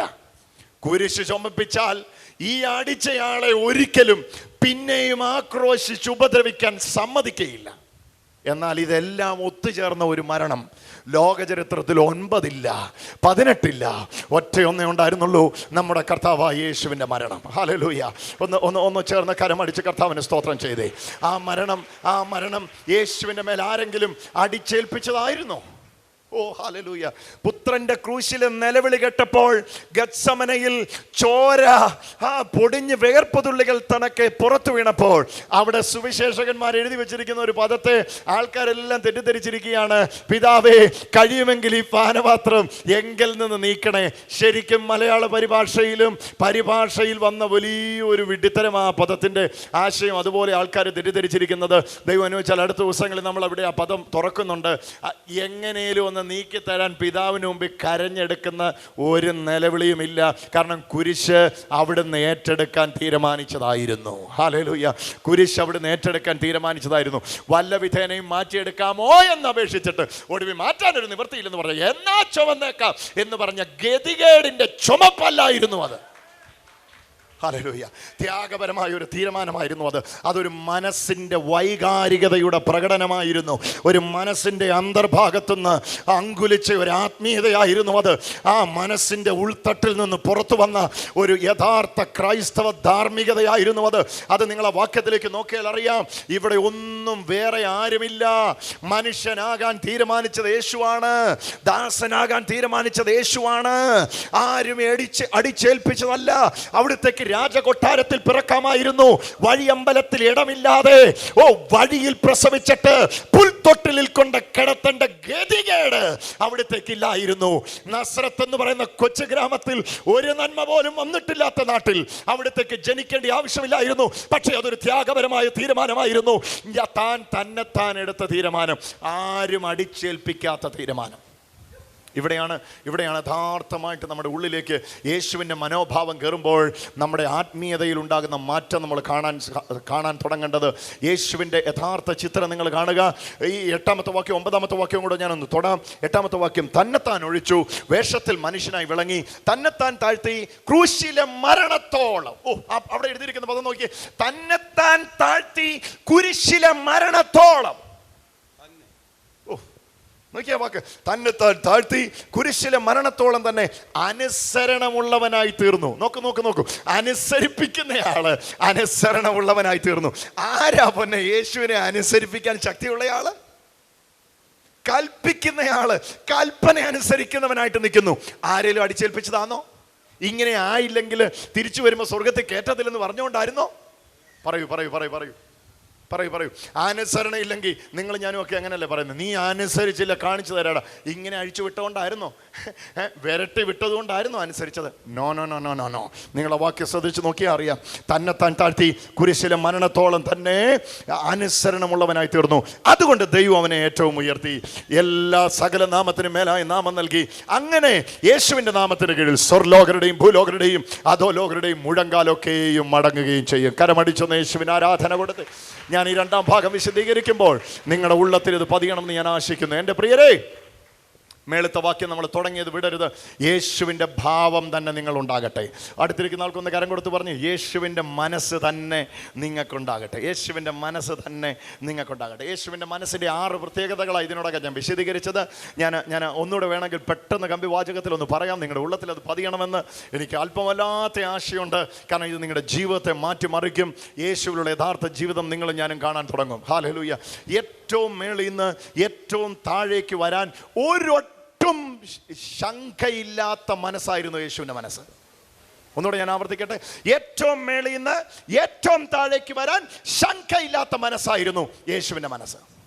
ആവർത്തിച്ച് ഞാൻ പറയട്ടെ, ഏറ്റവും മേളിൽ നിന്ന് ഏറ്റവും താഴേക്ക് വരാൻ ശങ്കയില്ലാത്ത മനസ്സായിരുന്നു യേശുവിൻ്റെ മനസ്സ്. ഒരു ഹല്ലേലൂയ പറഞ്ഞേ. തയ്യാറാണോ? കേട്ടില്ല, മിണ്ടുന്നില്ലല്ലോ. എൻ്റെ ബ്രദറെ, എൻ്റെ രോഗം ഒന്ന് സൗഖ്യമാകുന്ന വല്ല കാര്യം പറയുവാണെങ്കിൽ ഞാനൊന്ന് തുള്ളിച്ചാടി ഒന്ന് വേർത്ത് ഒന്ന് കുടഞ്ഞ് ആരാധിച്ച് സന്തോഷത്തോടെയൊക്കെ വീട്ടിൽ പോകാം. പക്ഷെ ഇങ്ങനെയുള്ള കാര്യങ്ങളൊക്കെ പറയുമ്പോൾ ഇച്ചിരി പൊള്ളുക. ഇവിടുന്ന് മേളിൽ നിന്ന് താഴേന്ന് മേളിലോട്ട് പോകുമെന്ന് പറഞ്ഞാൽ ഞങ്ങളെല്ലാവരും കൈയടിച്ച് അങ്ങ് ആവേശത്തിലാക്കി തരാം, ഞെരിഞ്ഞമർന്ന് തരാം. ഹല്ലേലൂയ. ഇന്ന് ഒരു ഞെരിഞ്ഞമരലും വേണ്ട. പക്ഷെ നിങ്ങളുടെ ഉള്ളത്തിലേക്ക് ഈ സത്യം ഒന്ന് പതിയണമെന്ന് എൻ്റെ അല്പമല്ലാത്ത വാഞ്ചയുണ്ട്. ഹല്ലേലൂയ. ഇവിടെയാണ് ഞാൻ ചോദിക്കുന്നത്, നിങ്ങളെ കയറ്റി ഇരുത്തിയിരിക്കുന്ന ആ വലിയ പൊസിഷനിൽ നിന്ന് ആ സിംഹാസനം ഉടച്ചു കളഞ്ഞിട്ട് താഴേക്ക് വരാൻ തയ്യാറാണോ? ഉള്ളൂ അല്ലേ? ഞാൻ തയ്യാറല്ല. എൻ്റെ സ്വയത്തിൽ അത് പറ്റുകയില്ല. ഒരു ആവേശത്തിന് വേണം. യെസ് ബ്രദർ, ഞാൻ തയ്യാറാണ്. അങ്ങനെയുള്ള കുറേ ആവേശ കമ്മിറ്റികൾ ഇതിൻ്റെ അകത്തുണ്ട്. ഞാൻ എല്ലാ ആഴ്ചയിലും അവരെ കാണുന്ന ആവേശ കമ്മിറ്റികളെന്ന് ഞാൻ അവരെ വിളിക്കുന്നത്. കുറേ ആവേശ കമ്മിറ്റികൾ ഇതിൻ്റെ അകത്ത് ഇരിപ്പുണ്ട്. എന്നാ പറഞ്ഞാലും കൈ വെക്കാനിരിക്കുക. ഞാൻ ചിലപ്പോൾ ചിന്തിക്കും ഇതിൻ്റെ ഈ പ്ലേ പോയി കിടക്കുകയാണോ എന്ന്. എന്നാ പറഞ്ഞാലും കൈ വെക്കാൻ നിൽക്കുന്നവരുണ്ട്. ഞാൻ ഈ ആവേശ കമ്മിറ്റികളുടെ കാര്യമല്ല പറയുന്നത്. എന്നാൽ ജെനുവിനായിട്ടുള്ള ഒരു ക്രിസ്തീയ ജീവിതം നയിക്കാൻ ഇതിനകത്ത് താല്പര്യമുള്ള ചിലരുണ്ട്. അവർക്കായി ഞാൻ ദൈവത്തെ സ്തുതിക്കുന്നു. ഞാൻ നിങ്ങളോട് ആവർത്തിച്ച് ചോദിക്കട്ടെ, യേശുവിൻ്റെ മനസ്സ് താഴെ നിന്ന് മേളിലേക്ക് കയറാനുള്ള മനസ്സല്ലായിരുന്നു, മേളിൽ നിന്ന് താഴേക്ക് ഇറങ്ങി വരാനുള്ള മനസ്സായിരുന്നു. ജീവിതത്തിൻ്റെ എല്ലാ മേഖലയിലും. ഒരു മേഖലയിലല്ല ബ്രദർ, ഞങ്ങളിപ്പോൾ 2 നിലയല്ലേ താമസിക്കുന്നത്, നാളെ അതില്ലെങ്കിലും ഞങ്ങൾക്ക് കുഴപ്പമൊന്നുമില്ല. ഇതല്ല ഞാൻ പറഞ്ഞത്. 2 നിലയിൽ നല്ല 3 നിലയിൽ ഇറങ്ങാൻ ഒരു മനുഷ്യനും ഒരു കുഴപ്പമില്ല. പക്ഷേ മനുഷ്യൻ്റെ ഉള്ളിൻ്റെ ഉള്ളിൽ അടിഞ്ഞുകൂടി കിടക്കുന്ന ഞാനെന്ന ഭാവം പൊളിച്ചിറക്കി വരാൻ പറ്റുമോ? ഞാൻ എൻ്റേത്, എൻ്റെ സ്വന്തമെന്ന് ഞാൻ എല്ലാവരുടെയും മുമ്പിൽ ഒരു 5 മിനിറ്റ് എൻ്റെ കൈ കിട്ടുന്ന എല്ലാവരുടെയും മുമ്പിൽ ഞാൻ എൻ്റെ സ്റ്റോറിയായിട്ട് വാഴ്ത്തിപ്പാടുന്ന ആ പഴംപുരാണം ഉണ്ടല്ലോ, ആ പഴങ്കഥ ഇന്ന് ഡിലീറ്റ് ചെയ്യാൻ പറ്റുമോ? എന്നിട്ട് പറയാമോ, ഹല്ലേലൂയ, യേശുവേ, ഇത് മേളിൽ നിന്ന് താഴേക്ക് വരാൻ യേശുവിനെ പോലെ ഞാൻ തയ്യാറാണ്. ഇത് സ്വയത്തിൽ പറ്റുകയില്ല. നിങ്ങളിൽ ഇരിക്കുന്ന യേശുവിനെ അനുവദിച്ചിട്ടല്ലാതെ പറ്റത്തില്ല. നിങ്ങളിൽ ആർക്കെങ്കിലും അത് പറ്റുന്നുവെങ്കിൽ ഞാൻ ആവർത്തിച്ച് പറയാം, സ്വയത്തിൽ നല്ല നിങ്ങൾ വന്ന കർത്താവിൽ നിന്നാണ്. ഒരു ഹല്ലേലൂയ പറഞ്ഞേ. അയ്യോ ഞാൻ ഗലീലയിലൂടെ നടക്കുന്ന യേശുവിനെ കാണുകയായിരുന്നു. ഞാൻ സെമിനാരി പഠിപ്പിച്ചുകൊണ്ടിരിക്കുന്ന സമയത്ത് ഞാൻ അവിടെ പഠിപ്പിച്ച ഒരു സബ്ജക്റ്റ് ആയിരുന്നു life and teaching of Jesus Christ, യേശുവിൻ്റെ ജീവിതവും പഠിപ്പീരും എന്നുള്ള ഭാഗം. ആ ഭാഗം പഠിപ്പിച്ചുകൊണ്ടിരുന്നപ്പോൾ എന്നെ ഏറ്റവും കൂടുതൽ സ്പർശിച്ചത് യേശുവിൻ്റെ ജീവിതം എന്നുള്ളതായിരുന്നു. കുഷ്ഠരോഗിയുടെ കുഷ്ഠത്തെ വന്ന് തൊടാൻ കർത്താവിന് അറപ്പില്ലായിരുന്നു. Oh my God. ആ നാട്ടിലെ തെരുവ് വേശ്യ എന്ന് വിളിച്ചിരുന്ന 14 അഥവാ ശമരിയാക്കാരത്തി എന്ന് പറയുന്ന സ്ത്രീയോട് പോയി സംസാരിക്കാൻ യേശുവിന് ഒരു ബുദ്ധിമുട്ടുമില്ലായിരുന്നു. ചുങ്കക്കാരിൽ പ്രമാണി എന്ന് വിളിച്ച് നാടും നാട്ടാരും എല്ലാവരും തകർത്ത് വെച്ചിരിക്കുന്ന സഖായിയുടെ വീട്ടിൽ പോയി ഒരു ദിവസം പാർക്കാൻ എൻ്റെ കർത്താവിന് ഒരു മടിയുമില്ലായിരുന്നു. ദേവാലയത്തിലെ കൊള്ളരുതായ്മ കണ്ടപ്പോൾ അതിനെതിരെ പ്രതികരിക്കാൻ യേശുവിനൊരു മടിയുമില്ലായിരുന്നു. അതൊരു മനസ്സായിരുന്നു പ്രിയരെ. ഞാൻ പറയുന്നത് എത്ര പേർക്ക് മനസ്സിലാകുന്നു? അതൊരു മനസ്സായിരുന്നു. കേവലം ഒരു വൈകാരികതയുടെ ഇളക്കപ്പരിപ്പമല്ല, കേവലം ഒരു വൈകാരികതയുടെ പ്രകടനമല്ല, അതൊരു മനസ്സിൻ്റെ അന്തർഭാഗത്ത് ഉരുത്തിരിഞ്ഞു വന്ന ആവേശത്തിൻ്റെ അല്ല, തികഞ്ഞ ആത്മീയതയുടെ ദൈവസ്നേഹത്തിൻ്റെ യഥാർത്ഥ പ്രദർശനമായിരുന്നു അത്. ഇന്ന് ഞാൻ ഈ ആത്മലോകത്തെ വീക്ഷിക്കുമ്പോൾ 2 തരത്തിലുള്ള സംസാരങ്ങളാണ് പൊതുവിൽ കേൾക്കുന്നത്. ഒരു ഗ്രൂപ്പ് പറയുന്ന മുഴുവൻ, ഒരു ഗ്രൂപ്പ് എന്നല്ല, ഞാൻ അടങ്ങുന്ന സമൂഹം പറയുന്ന മുഴുവൻ ദൈവം നിങ്ങളെ അനുഗ്രഹിക്കുകയാണ്, ദൈവം നിങ്ങളെ വർദ്ധിപ്പിക്കുകയാണ്. വീടില്ലേ? വീടുണ്ട്. ഓക്കെ, പിന്നെ എന്തൊക്കെയാ? വണ്ടിയില്ലേ? വണ്ടിയുണ്ട്. കുഞ്ഞുങ്ങളുണ്ടോ? അവരുടെ ഭാവി ദൈവം അനുഗ്രഹിക്കും. നിങ്ങളെ ദൈവം വാലല്ല തലയാക്കും. നിശ്ചയമാകട്ടോ, അതിൻ്റെ അകത്തൊരു സംശയവും വേണ്ട. 1 വയൽ വിട്ടോ 100 വയൽ കിട്ടുമെന്ന് കർത്താവ് പറഞ്ഞിട്ടുണ്ടോ? കിട്ടിയിരിക്കും. ഒരു സഹോദരനെ നഷ്ടപ്പെട്ടോ 100 ഈ ലോകത്തിൽ വെച്ച് തരുമെന്ന് പറഞ്ഞിട്ടുണ്ടോ? തന്നിരിക്കും. ഒരു സംശയം വേണ്ട. മതിയെന്ന് നിങ്ങൾ പറയുവോളം അനുഗ്രഹം അനുഭവിക്കും. കരമടിച്ചെന്ന് യേശുവിന് ആരാധന കൊടുത്തു. ഹല്ലേലൂയ. പക്ഷെ ഇവിടെയാണ് ചോദ്യം. അനുഗ്രഹത്തിന്റെ ഉത്തംഗ ശൃംഗത്തിൽ നിൽക്കുമ്പോൾ, സുഖലോലതയുടെ മടിത്തട്ടിലാടുമ്പോൾ, സകലവും ഉണ്ട് എന്ന് അഭിമാനിക്കുമ്പോൾ, എല്ലാം കൈവരുമ്പോൾ ഏറ്റവും താഴേക്കിടയിലേക്ക് ഇറങ്ങി വരാൻ കഴിയുമോ? അതോ ഇനി ഈ റേഞ്ചിന് മേളിലോട്ടുള്ളവരോടോ ഉള്ളോ കമ്പനി? എത്ര പേർക്ക് മനസ്സിലാകുന്നു? ഹല്ലേലൂയ. യേശു ഭൂമി വന്നപ്പോൾ കമ്പനി കൂടിയ ആൾക്കാരുടെ ലിസ്റ്റ് നിങ്ങളൊന്ന് എടുത്തു നോക്ക്. യേശുവിൻ്റെ സ്റ്റാൻഡേർഡുമായിട്ട്, യേശുവിൻ്റെ നിലവാരമായിട്ട് ചേരുന്ന ഒരാൾ പോലും യേശു കമ്പനി കൂടിയിട്ടില്ല.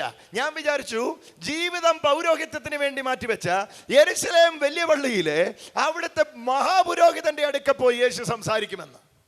ഞാൻ വിചാരിച്ചു 40-70 വർഷം ദൈവത്തിന് വേണ്ടി വേർതിരിച്ച് വചനവുമായിട്ടിരിക്കുന്ന ശാസ്ത്രിമാരുടെ അടുക്കൽ പോയി യേശു കമ്പനി കൂടുമെന്ന്.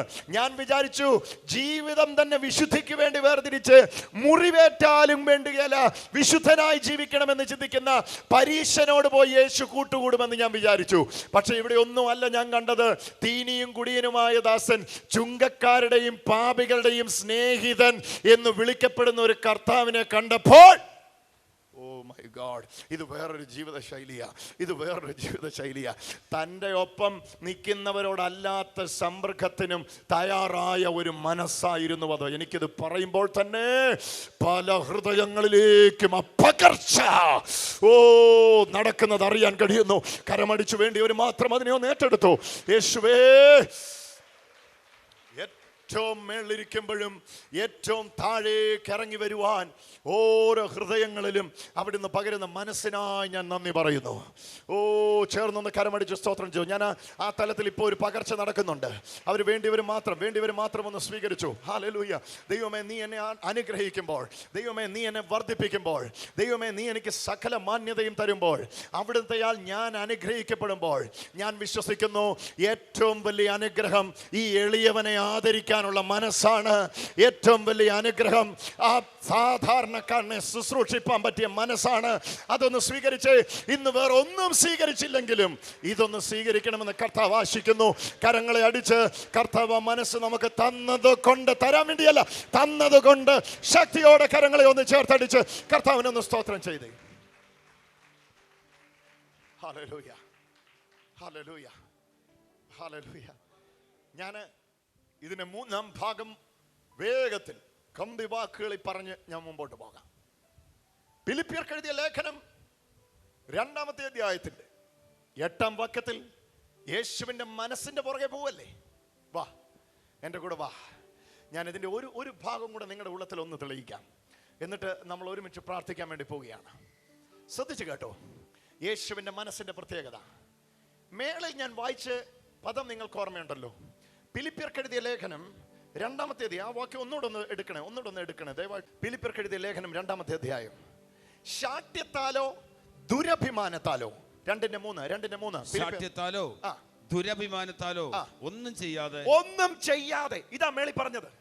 മേളിത്തേത് പ്രബോധനമാ. എന്തോ പ്രബോധനം? ശാഠ്യത്താലും ദുരഭിമാനത്താലും ഒന്നും ചെയ്യല്ലേ. ശ്രദ്ധിച്ചു കേട്ടെ, ശാഠ്യത്താലും ദുരഭിമാനത്താലും ഒന്നും ചെയ്യരുത്. എന്നിട്ട് പറയുക, ശാഠ്യത്താലും ദുരഭിമാനത്താലും ഒന്നും ചെയ്യാത്ത ഒരാളെ പരിചയപ്പെടുത്താം. ഹല്ലേലൂയ. ശാഠ്യത്താലും ദുരഭിമാനത്താലും ഒന്നും ചെയ്യാത്ത ഒരാളെ പരിചയപ്പെടുത്താം. ആളുടെ അടുക്കലേക്ക് ഒന്ന് ചെന്നേ. ആ ആളൊന്നും ശാഠ്യത്താലും ദുരഭിമാനത്താലും ചെയ്തിട്ടില്ല. ആ ആളാണ് നിങ്ങളുടെ ഉള്ളിലിരിക്കുന്നത്. മഹത്വത്തിന്റെ പ്രത്യാശയായ ക്രിസ്തു നിങ്ങളുടെ ഉള്ളിലിരിക്കുന്നു. ഹല്ലേലൂയ. അപ്പൊ ഫിലിപ്പിയർക്കെഴുതിയ ലേഖനം 2-ാം അധ്യായത്തിന്റെ 3-ാം വാക്യം വായിക്കുമ്പം ശാഠ്യത്താലും ദുരഭിമാനത്താലും ഒന്നും ചെയ്യാതെ എന്ന് പറഞ്ഞ് ഇന്ന് നിങ്ങളെ അടിച്ച് ഇരുത്തേണ്ടിയ കാര്യമില്ല.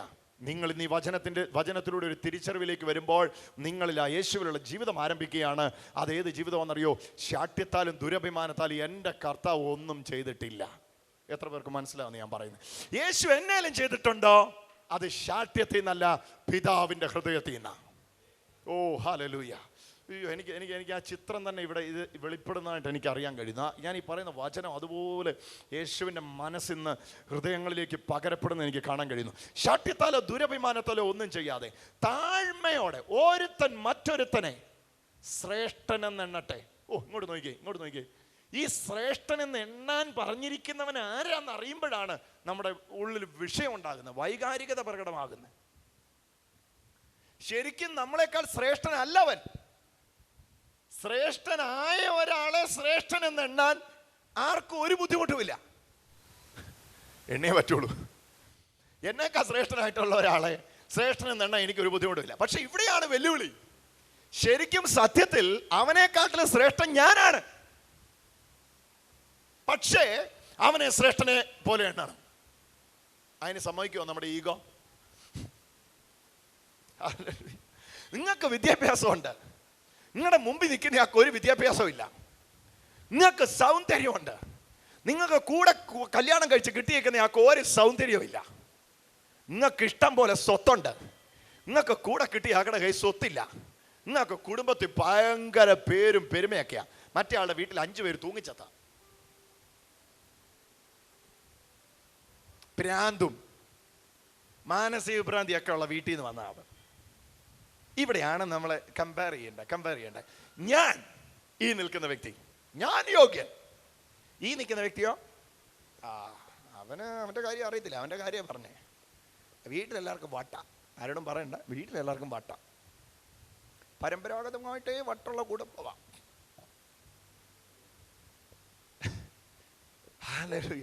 ഞങ്ങൾ ഭയങ്കര പൈസക്കാരാ. ഞാൻ ഇന്നടുത്തുനിന്നാകട്ടോ ഇറങ്ങിയത്, അറിയാലോ. ഇന്ന വീട്ടിൽ നിന്നാ ഞാൻ വരുന്ന, അറിയാലോ. ഞങ്ങളുടെ ഉപ്പുപ്പാന് പണ്ട് 5 ആന ഉണ്ടായിരുന്നു. എന്നാനയായിരുന്നു? വീടിന്റെ സൈഡ് കുഴിയാന. ഭയങ്കരനാ ഞാൻ. കണ്ടാലും അറിയാം ഭയങ്കരനാന്ന്. ഞാൻ കണ്ടാലും അറിയാം ഭയങ്കരിയാന്ന്. ഇവിടെയാണ് കമ്പാരിസൺ നടത്തേണ്ടത്. ഈ നിൽക്കുന്ന യോഗ്യത ഇല്ലാത്ത ഞാൻ എല്ലാം തികഞ്ഞ, ഈ നിൽക്കുന്ന യോഗ്യത ഇല്ലാത്ത ആള് എല്ലാം തികഞ്ഞ ഞാൻ. എന്നിട്ട് വചനം പറയാ, നിന്നെക്കാട്ടിൽ ശ്രേഷ്ഠനായിട്ട് ഇവനെ എണ്ണണം. നോക്കി ഇരുന്നാ മതി. It's impossible. ബുദ്ധിമുട്ടാന്നേ. വീട്ടില് ഞാൻ എന്തിനാ അധികം പറയുന്നേ, വീട്ടിൽ വിവാഹം കഴിച്ചോണ്ട് വന്ന സ്ത്രീയും അവിടുത്തെ പെങ്ങളും തമ്മിൽ പോലും ഇത് പറ്റുകയല്ല. പിന്നെ ആ നാട്ടിലെ കാര്യം, അമ്മയും മകളും തമ്മിൽ ഇത് പറ്റുകയല്ല. പിന്നെ ആ വീട്ടിലെ കാര്യം സ്വയത്തിൽ പറ്റൂല പ്രിയരെ. വിശുദ്ധിയിൽ പരിപൂർണനായ കർത്താവും ചുമ്മനം കൊണ്ട് ഒറ്റിക്കൊടുക്കാനിരിക്കുന്ന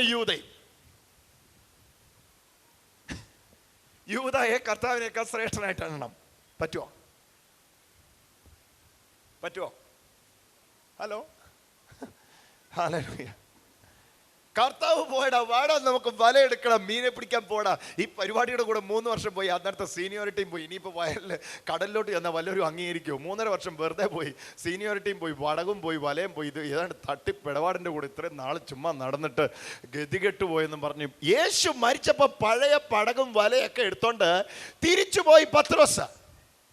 തിരിച്ചുപോയ പത്രോസിനെ തിബെരിയാസിന്റെ കടൽക്കരയിൽ യേശു ഇരിക്കുക. കണ്ടുമുട്ടി പത്രോസിനെ. പത്രോസേ, കൂട്ടാൻ വല്ലതും ഉണ്ടോ? ഒന്നുമില്ല. രാത്രി മുഴുവൻ അതൊന്നും കിട്ടി. ഇതേ പരുവത്തിൽ ആ പണ്ട് വിളിച്ചത്, അതേ പരുവത്തിൽ നിൽക്കുക. ഇപ്പം നോക്കണേ, ഞാൻ വിചാരിച്ചു ഇതോടുകൂടെ പത്രോസിനെ പരിപാടി ഏൽപ്പിക്കുന്ന ഇടപാട് കർത്താവ് നിർത്തിയെന്ന്. പക്ഷെ തൊട്ടടുത്ത വാക്യത്തിൽ ഞെട്ടിക്കുന്ന ഒരു വാക്യമുണ്ട്. നിങ്ങൾ വീട്ടിൽ പോയി വായിച്ചു നോക്ക്. നീ എൻ്റെ ആട്ടിൻകൂട്ടത്തെ നയിക്കുക എന്ന് പറഞ്ഞ് കർത്താവ് ഏൽപ്പിച്ചത് ആരെയാണെന്നറിയോ? ഈ പിന്മാറ്റക്കാരനെ. എത്ര പേർക്ക് മനസ്സിലാവുന്ന ഞാൻ പറയുന്നത്? ഇവനാണ് ഉള്ളവരെ മുഴുവൻ തെറ്റിച്ചത്. ഞാൻ പോവാ, നിങ്ങൾ വരുന്നുണ്ടോന്ന് ചോദിച്ച് എല്ലാരും വിളിച്ചിറക്കിയത് ഇവനാണ്. മൊത്തം ഗ്രൂപ്പ് തകർത്തത് ഇവനാണ്. സ്വാഭാവികമായിട്ടും ഇവനെക്കുറിച്ച് ഉണ്ടാകുന്ന ചിന്ത വേറൊന്നും അല്ല, വേറെ ഒരു ചിന്തയും അല്ല. ഇവൻ കൊള്ളരുതാത്തവനാ. പക്ഷെ ഈ കൊള്ളരുതാത്തവനെ ചേർത്ത് പിടിച്ചിട്ട് നീ എൻ്റെ ആട്ടിൻകൂട്ടത്തെ മേയ്ക്ക എന്ന് പറഞ്ഞപ്പോൾ നിങ്ങൾക്കും എനിക്കും മനസ്സിലായി എന്നതായിരുന്നു കർത്താവിൻ്റെ മനോഭാവം. തന്നേക്കാൾ ശ്രേഷ്ഠനായി. ആട്ടിൻകൂട്ടത്തെ അതുവരെ മേയിച്ചുകൊണ്ടിരുന്നത് കർത്താവായിരുന്നു. ഭൂമിയിൽ ആട്ടിൻകൂട്ടത്തെ മേയ്ക്കുവാൻ ആദ്യത്തെ അപ്പോസ്തലനെ നിയമിച്ചിട്ട് തന്നേക്കാൾ ശ്രേഷ്ഠനായി മറ്റൊരുവനെ കാണുന്ന ചിത്രം യേശു പ്രദർശിപ്പിക്കുകയായിരുന്നു. കരമടിച്ചൊന്ന് യേശുവിന് ആരാധന കൊടുത്തേ. ഒന്നുകൂടെ കർത്താവിന് സ്തോത്രം ചെയ്തേ. ഒരു വലിയ ഡൈനിങ് ടേബിൾ ഇട്ടിരിക്കുന്നു. ഒരു വലിയ ഡൈനിങ് ടേബിൾ ഇട്ടിരിക്കുന്നു. അതിൻ്റെ ഒറ്റ സെൻറ്ററിൽ ഇട്ടിരിക്കുന്ന ചെയർ നിങ്ങൾക്കറിയാം, ഏറ്റവും വിശിഷ്ടമായ ഗസ്റ്റിനുള്ള ചെയറായിരിക്കും. ഇങ്ങനെ ഈ ഗസ്റ്റിൻ്റെ സ്ഥലത്ത് ഇരിക്കാൻ വിളിയുള്ള ആളായിരുന്നു യേശു.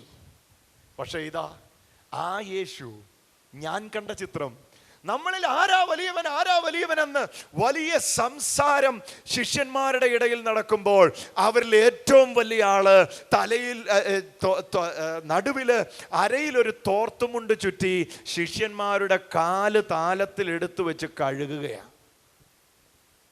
കമോൺ. ശീമോന്റെയും ഇടിമക്കളുടെ എല്ലാം സന്ദേഹവും സംസാരവും ഇതാ, നമ്മളിൽ ആരാ വലുത്? ഇവരിൽ ഏറ്റവും വലിയ ആൾ ആര്? യേശു. ഏറ്റവും വലിയ ആളെ ഏറ്റവും ചെറിയ ക്രിയ ചെയ്ത് കാണിച്ചിട്ട് പറയുകയാണ് ഇതൊരു മനസ്സാണ്. കിട്ടുന്നുണ്ടോ ഞാൻ ഈ പറയുന്ന ആശയം? ഹല്ലേലൂയ. ഏറ്റവും യോഗ്യമായ സ്ഥലത്ത് ഇരിക്കുവാൻ വിളിക്കപ്പെട്ടയാള് ഒരു യോഗ്യതയില്ലാത്ത സ്ഥലത്തിരുന്നിട്ട് പറയുകയാണ് ഇതൊരു മനസ്സാണ്. പതിയട്ടെ, ഹൃദയങ്ങളിൽ പതിയട്ടെ. അവസരം ഉണ്ടായിട്ടും അവസരം വേണ്ടെന്ന് വെച്ചിട്ട് പറയുകയാണ് ഇതൊരു മനസ്സാണ്. സത്യം തെളിയിക്കുവാൻ അവസരം ഉണ്ടായിട്ടും ന്യായവാദം 1000 നിരത്തുവാനുണ്ടായിട്ടും കുരിശ് സഹിക്കുവാൻ തന്നെത്താൻ വിധേയപ്പെട്ടത് ഇതൊരു മനസ്സാണ്. എൻ്റെ കർത്താവേ, അങ്ങേക്ക് ഇതെങ്ങനെ കഴിഞ്ഞു? ഞാൻ എപ്പോഴും യേശുവിൻ്റെ ജീവിതത്തെ നോക്കിയിട്ട് പറയും, മനുഷ്യനായിട്ട് എൻ്റെ ഈ പ്രായത്തിൽ അങ്ങായിരുന്നപ്പോൾ എനിക്ക് ഊഹിക്കാൻ കഴിയുന്നതേ ഉള്ളൂ. ഒരു 33 വയസ്സുകാരൻ്റെ മുഴുവൻ തിടുക്കത്തിലും തിമിർപ്പിലും നിന്നുകൊണ്ട് ഞാൻ യേശു എന്ന 33 വയസ്സുകാരനെ വീക്ഷിക്കുമ്പോൾ എനിക്ക് ഉൾക്കൊള്ളാൻ പറ്റുന്നില്ല. എങ്ങനെ ഇങ്ങനൊരു ജീവിതം ഭൂമിയിൽ അങ്ങേക്ക് ജീവിക്കാൻ പറ്റിയെന്ന് ചോദിച്ചാൽ യേശുവിൻ്റെ മറുപടി, ഞാൻ പിതാവിൻ്റെ മനസ്സുള്ളവനായി മാറിയപ്പം ഞാൻ പോലും അറിയാതെ എന്നിലിത് പ്രകടമാവുകയായിരുന്നു. എൻ്റെ പ്രിയരെ, ഞാനിന്ന് ഈ ആലോചന നിങ്ങളോട് പറയുമ്പം എൻ്റെ ഉള്ളിലെ ഏറ്റവും വലിയ ആശയം ഇതാണ്. ഇവിടെ യേശുവിൻ്റെ മനസ്സുള്ള ചിലർ എഴുന്നേൽക്കണം. ഇവിടെ കർത്താവിൻ്റെ മനസ്സുള്ള ചിലർ എഴുന്നേൽക്കണം. ഏത് ഉന്നതിയിൽ നിന്നും ഏത് താഴെന്നും ഏത് ഉന്നതിയിലേക്കും കയറി വരാൻ തൻ്റെ ഇടവും തീരുമാനമുള്ള ചിലത് ഇന്ന് ഈ ആലോചനയിലൂടെ എഴുന്നേൽക്കണം. എല്ലാ അഹന്തയും എല്ലാ അഹങ്കാരവും വീടുകളിൽ നിന്നും വ്യക്തിത്വങ്ങളിൽ നിന്നും ഇന്ന് പടിയിറങ്ങണം. എന്തെങ്കിലും കിട്ടിയിട്ടുണ്ടോ? എന്നേലും നേടിയിട്ടുണ്ടോ? ഒരു നല്ല വസ്ത്രം ഇടുന്നുണ്ടോ? അഹങ്കരിക്കരുത്. താഴ്ന്ന് വീണ് കമിഴ്ന്ന് വീണ് പറഞ്ഞോണം, യേശുവേ ഇതങ്ങയുടെ കൃപയാണ്, എന്നോട് കാണിച്ച വലിയ ദാക്ഷിണ്യത്തിനായിട്ട് നന്ദി. കരമടിച്ചൊന്ന് യേശുവിന് ആരാധന കൊടുത്തു. ഞാൻ ഈ ആലോചന പറയുമ്പോൾ എൻ്റെ ക്രിസ്തുവിൽ പ്രിയരെ, ഇന്ന് ഇതിനകത്ത് ഒരു ഭാവം, ഒരു മനസ്സ് പകരപ്പെടുന്നുണ്ട്. ആരോടും പൊറുക്കാനും ആരോടും ക്ഷമിക്കാനും കാല് കഴുകാനും ദാസനാകാനും കുരിശിൽ മരിക്കാനും നിർബന്ധം കൊണ്ടല്ല, ചെയ്തില്ലേൽ എന്തോ ദോഷമുള്ള കൊണ്ടല്ല, ചെയ്താൽ എന്നേലും ഗുണമുള്ള കൊണ്ടുമല്ല. ഓ മൈ ഗോഡ്, പ്രോഫിറ്റ് നോക്കിയിട്ടല്ല, ലോസ് നോക്കിയിട്ടും കൊണ്ടുമല്ല. ഗുണവുമില്ല, ദോഷവും ഇല്ല. ചെയ്തില്ലേൽ ആരും ചോദിക്കാനില്ല, ചെയ്താലൊന്നും കിട്ടാനുമില്ല. എന്നാൽ ചെയ്യുമോ? ഇതാ ചോദ്യം. ചെയ്താലൊന്നും കിട്ടത്തുമില്ല, ചെയ്തില്ലേൽ ആരും ചോദിക്കാനുമില്ല. ഇനി ചെയ്യാൻ തയ്യാറാണോ? അങ്ങനെ ചെയ്യാൻ തയ്യാറാണെങ്കിൽ ഞാൻ പറയാം, നിങ്ങൾ യഥാർത്ഥ ക്രിസ്ത്യാനികളാ. നിങ്ങളുടെ ഉള്ളിൽ പരിശുദ്ധാത്മാവ് വ്യാപരിക്കുന്നു. ഒന്നുകൂടെ ഞാൻ ആവർത്തിക്കാം. ചെയ്താലൊന്നും കിട്ടാനുമില്ല, ചെയ്തില്ലേലൊന്നും പോകാനുമില്ല. ഇത് ഉള്ളപ്പോഴും നിങ്ങളെ ചെയ്യാൻ പ്രേരിപ്പിക്കുന്നെങ്കിൽ ഞാൻ പറയാം, അത് കർത്താവിൻ്റെ മനസ്സിൽ നിന്നല്ലാതെ വേറെ ഒന്നിൽ നിന്നും തോന്നുകയല്ല. ഗുണമുണ്ട് ചെയ്യും, ഗുണമില്ലേ ചെയ്യത്തില്ല. ഗുണം കിട്ടുമെന്ന് എന്ത് ചെയ്യും, പക്ഷെ ഒരു ഗുണമില്ലേലും ചെയ്യാൻ നിങ്ങളെ പ്രേരിപ്പിക്കുന്നോ അത് നിങ്ങളുടേതല്ല, കർത്താവിൻ്റെ മനസ്സാണ്. ഓ, ആ മനസ്സിനെ ഇതിനകത്ത് കർത്താവ് പകരുന്നു. വേണ്ടിയവർ മാത്രം യേശുവേ എന്ന് വിളിച്ചോണ്ട് സ്തോത്രം ചെയ്തു. ഓ, സ്വീകരിച്ചോ പ്രിയരെ, സ്വീകരിച്ചോ, സ്വീകരിച്ചോ, സ്വീകരിച്ചോ. ഏത് ഉത്തുംഗ ശൃംഗത്തിൽ നിന്നും ഏത് താഴ്വരയിലേക്കും വരാൻ, പർവ്വത ശിഖരത്തിൽ നിന്നും ഏത് താഴ്വരയിലേക്കും വരാൻ, ജാതി മത വർഗ വർണ്ണ ചിന്താഗതികൾക്ക് അതീതമായി ഞാൻ എല്ലാം മുൻനിർത്തിയാ പറയുന്നു. കൂട്ടിക്കോ. ജീസസ് അപ്പനപ്പൂപ്പന്മാരുടെ കാലത്ത് അവരെ എങ്ങനെയാ കണ്ടിരിക്കുന്നതെന്ന് ഞങ്ങൾക്കറിയാം. അപ്പൻ്റെ അപ്പൂപ്പൻ്റെയും കാലം കഴിഞ്ഞു. ഇത് നിങ്ങളുടെ കാലമാണ്. നിങ്ങളത് തിരുത്തണം, നിങ്ങളത് തിരുത്തണം. അതിനു വേണ്ടിയാണ് ദൈവം നിങ്ങളെ വിളിച്ചിരിക്കുന്നത്, അതിനു വേണ്ടിയാണ് ദൈവം നമ്മെ വിളിച്ചിരിക്കുന്നത്. നമുക്ക് വേണ്ട ജാതി സ്പർദ്ധ, നമുക്കത് വേണ്ട പ്രിയരെ. ആ താഴേക്കിടയിലേക്ക് ഇറങ്ങി ചെല്ലാൻ നമുക്ക് കഴിഞ്ഞോ? നിങ്ങളുടെ ആ സ്നേഹം നിമിത്തം ഒരാൾ പറയും, അവൻ യേശുവിനെ കണ്ടവനാ, അവൻ്റെ ഉള്ളിൽ യേശുവായിരിക്കുന്നത്. കരമടിച്ചൊന്ന് യേശുവിന് ആരാധന കൊടുത്തു. ഹല്ലേലൂയ. ഞാൻ ഇന്ന് രാവിലെയും അരുമനാഥനോട് ചോദിച്ച ഒരു ചോദ്യമുണ്ട്. ദൈവത്വമൊഴിച്ച് പൂർണ്ണ മനുഷ്യത്വത്തിൽ വന്ന അങ്ങേക്ക് എങ്ങനെ ഇങ്ങനെ ജീവിക്കാൻ പറ്റി? എന്തായിരുന്നു അവിടുന്ന്? അവിടുത്തേക്ക് എങ്ങനെ ഇങ്ങനെ ജീവിക്കാൻ പറ്റി? എനിക്കിത് ഉൾക്കൊള്ളാൻ പറ്റുന്നില്ല. ഞാനിത് നിങ്ങളോട് സംസാരിക്കുന്ന ഈ സമയത്ത് എൻ്റെ അതേ പ്രായമായിരുന്നു യേശുവിനും ക്രൂശിൽ മരിക്കുമ്പോൾ. ഞാൻ യേശുവിനോട് ചോദിക്കുകയായിരുന്നു, കർത്താവേ, അങ്ങേക്ക് ഇതെങ്ങനെ പറ്റി? എനിക്കിത് പറ്റുന്നില്ലല്ലോ. അങ്ങേക്ക് എങ്ങനെയാ ശിഷ്യന്മാരുടെ കാല് കഴുകാൻ കഴിഞ്ഞു? ആൾക്കാർ അപവാദം പറയുമ്പോഴും അങ്ങേക്ക് എങ്ങനെ സ്നേഹിക്കാൻ കഴിഞ്ഞു? ചുംബനം കൊണ്ട് ഒറ്റിക്കൊടുക്കുമ്പോഴും അങ്ങേക്ക് എങ്ങനെ ആലിംഗനം ചെയ്യാൻ കഴിഞ്ഞു? ഒരു മനുഷ്യത്വത്തിൽ അത് കഴിയുമോ? എന്നോട് പറയൂ സ്നേഹിതരെ. എൻ്റെ ജീവിതത്തെ ഈ ആലോചന തൊടുന്നു. നിങ്ങളുടെ ജീവിതത്തെ ഈ ആലോചന തൊടട്ടെ. നമ്മളൊരു സമൂലമായ മാറ്റം ഉണ്ടാവട്ടെ. നമ്മളാൾ മാറിയവരെ പോലെ മടങ്ങിപ്പോട്ടെ. ദൈവം നമ്മെക്കുറിച്ച് ആഗ്രഹിക്കുന്ന അതാണ്. ഓ ഹല്ലേലൂയ. ഇത് ഞാൻ സംസാരിക്കുമ്പോൾ അഹന്തയുടെ ഒരു അംശമുണ്ടെങ്കിൽ ദൈവമേ, അതെന്നിൽ അങ്ങയുടെ മനസ്സ് വന്ന് ദഹിക്കണേ എന്ന് പ്രാർത്ഥിച്ചുകൊണ്ടാണ് ഞാനിത് സംസാരിക്കുന്നത്.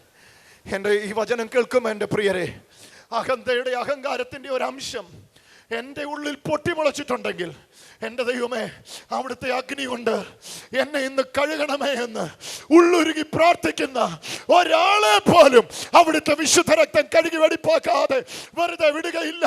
കരമടിച്ചു യേശുവിന് ആരാധന കൊടുത്തു. യേശുവേ, താഴുവാൻ.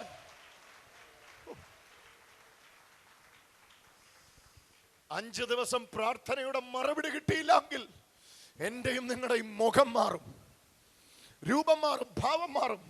പിന്നെ പ്രാർത്ഥിക്കാൻ എന്നെ നിങ്ങളെ കിട്ടുകയില്ല. പിന്നെ ഞാൻ നിങ്ങൾ ഇതേ വാക്ക് പറയും, ദൈവം ഇത്ര ക്രൂരനാണോ? ഓ ഹല്ലേലൂയ. കുരിശിലെ നിലവിളി കേക്ക്. ഏലായി ഏലായി ലമ്മേ സബത്താനി. എൻ്റെ ദൈവമേ, എൻ്റെ ദൈവമേ, നീ എന്നെ കൈവിട്ടത് എന്താ എന്ന കുരിശിലെ നിലവിളി കേട്ട് കഴിഞ്ഞിട്ട് ഞാൻ വിചാരിച്ചു, ഉയർത്തെഴുന്നേറ്റ യേശു ഒരിക്കലും പിതാവിനോട് ഐക്യദാർഢ്യം ഇനി പ്രകടിപ്പിക്കുകയില്ല. പക്ഷെ എനിക്ക് കാണാൻ കഴിഞ്ഞ ചിത്രം, യേശു ഉയർത്തെഴുന്നേറ്റ് കഴിഞ്ഞിട്ടും വാഴ്ത്തിയത് പിതാവിനെയാ. ഇതൊരു മനസ്സാ. കർത്താവിൻ്റെ പ്രിയ അമ്മയായ ലോകത്തിലെ സ്ത്രീരത്നങ്ങളിൽ ഏറ്റവും ബഹുമാനത്തിന് യോഗ്യയായ യേശുവിൻ്റെ അമ്മയായ വിശുദ്ധ മറിയത്തെ ഓർത്ത് ഞാൻ കർത്താവിന് സ്തോത്രം ചെയ്യുന്നു. സ്വന്തം മകനെ താൻ പ്രസവിച്ച 10 മാസം താൻ ചുമന്നുകൊണ്ട് നടന്ന തൻ്റെ സ്വന്തം മകനെ ക്രൂരന്മാര് പിച്ചി ചീന്തി കൺമുമ്പിലിട്ട്, അറിയാവോ, കുരിശില് 33 വയസ്സുകാരൻ നഗ്നനായി കിടക്കുക. ചിത്രം നിങ്ങൾ കാണ്. കുരിശിന്റെ ചോട്ടിൽ നൊന്ത് പ്രസവിച്ച അമ്മ നിൽക്കുന്നു. ആ മാതൃഹൃദയം എത്ര തകർന്നിട്ടുണ്ടാകും. എനിക്ക് കുഞ്ഞുങ്ങളുണ്ട്, അവരുടെ കാലിലൊരു മുള്ളു കൊണ്ടാൽ എനിക്ക് വേദനയാ. അന്നേരം ആ ഒരമ്മയുടെ കണ്ണിന് മുമ്പിൽ പുറമുഴവുചാല് പോലെ അടിച്ചു കീറുന്നേ. വേച്ച് നടന്നു നീങ്ങുന്ന മകന്റെ ചിത്രം ഏതൊരമ്മയ്ക്കാ കണ്ടു നിൽക്കാൻ പറ്റുന്നേ? പറ എന്നോട്, നിങ്ങളുടെ മകന്റെ കയ്യില് നിങ്ങൾ 10 മാസം ചുമന്നുകൊണ്ട് നടന്ന് പ്രസവിച്ച നൊന്തുപറ്റ നിങ്ങളുടെ മകന്റെ കയ്യില് ഒരാണി കയറുമ്പോ ഏതൊരമ്മയുടെ ഹൃദയമാ തകരാത്തെ? നിങ്ങളുടെ കുഞ്ഞിന്റെ വിലാപ്പുറം ക്രൂരന്മാരെ കുത്തി തുളയ്ക്കുമ്പം പ്രതികരിക്കാൻ പറ്റാതെ പിടിക്കപ്പെട്ടവളായി നിൽക്കുന്ന ആ മാതൃഹൃദയം ആരറിയും?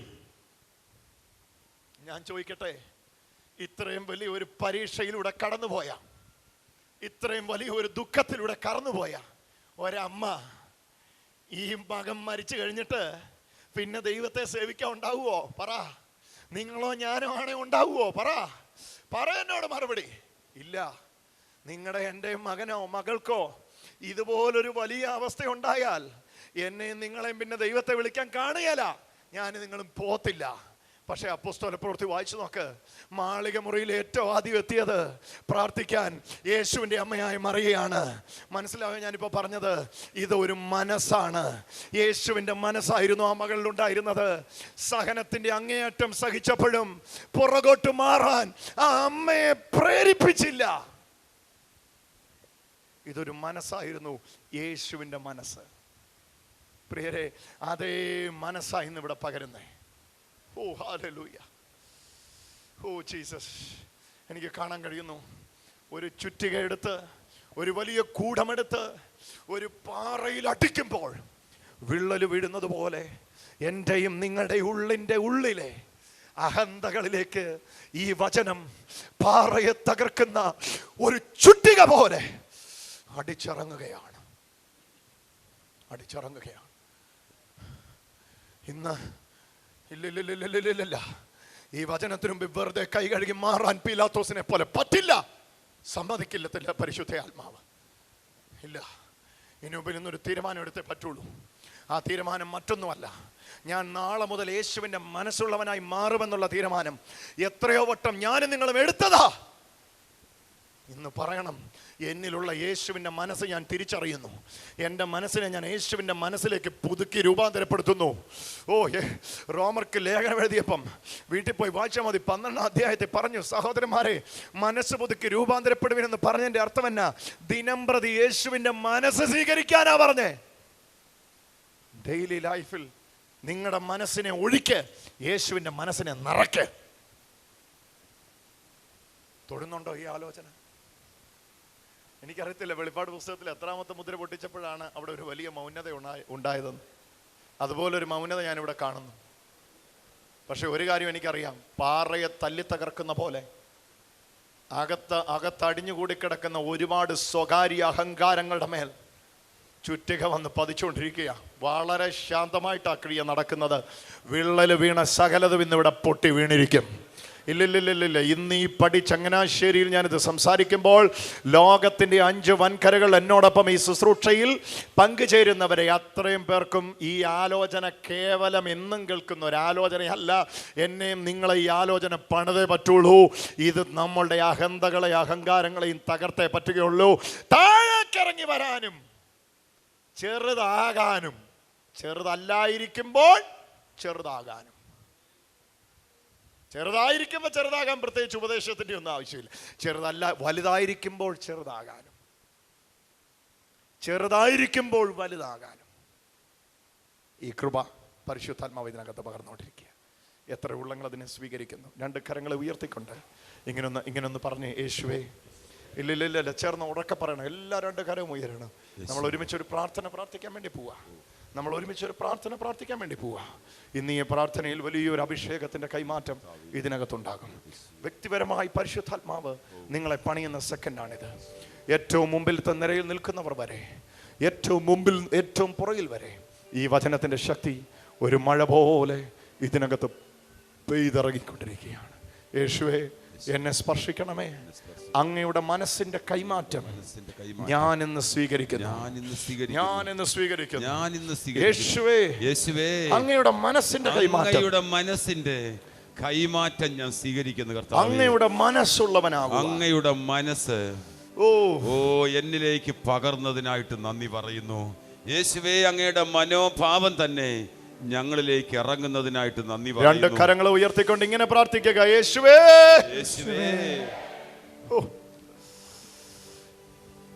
അശുദ്ധിയെല്ലാം ചാരമാകട്ടെ, ഞാൻ തിളങ്ങുന്ന മുത്താകട്ടെ. എല്ലാരും കരങ്ങൾ ഉയർത്തിക്കൊണ്ട് എൻ്റെ കർത്താവേ, ജീസസ്. ശുദ്ധിയെല്ലാം ചാരമാകട്ടെ, ഞാൻ തിളങ്ങുന്ന. കരങ്ങളെ ഉയർത്തി വീശിക്കൊണ്ട് അശുദ്ധിയെല്ലാം ചാരമാകട്ടെ, ഞാൻ തിളങ്ങുന്ന മുത്താകട്ടെ. പ്രിയനേ യേശുവേ,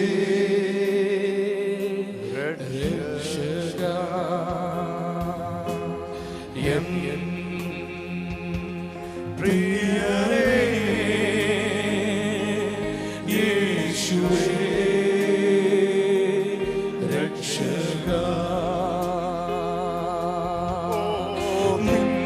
കരവൻ മേൽ വയ്ക്കാം, ശുദ്ധി ചെയ്യുന്നേ.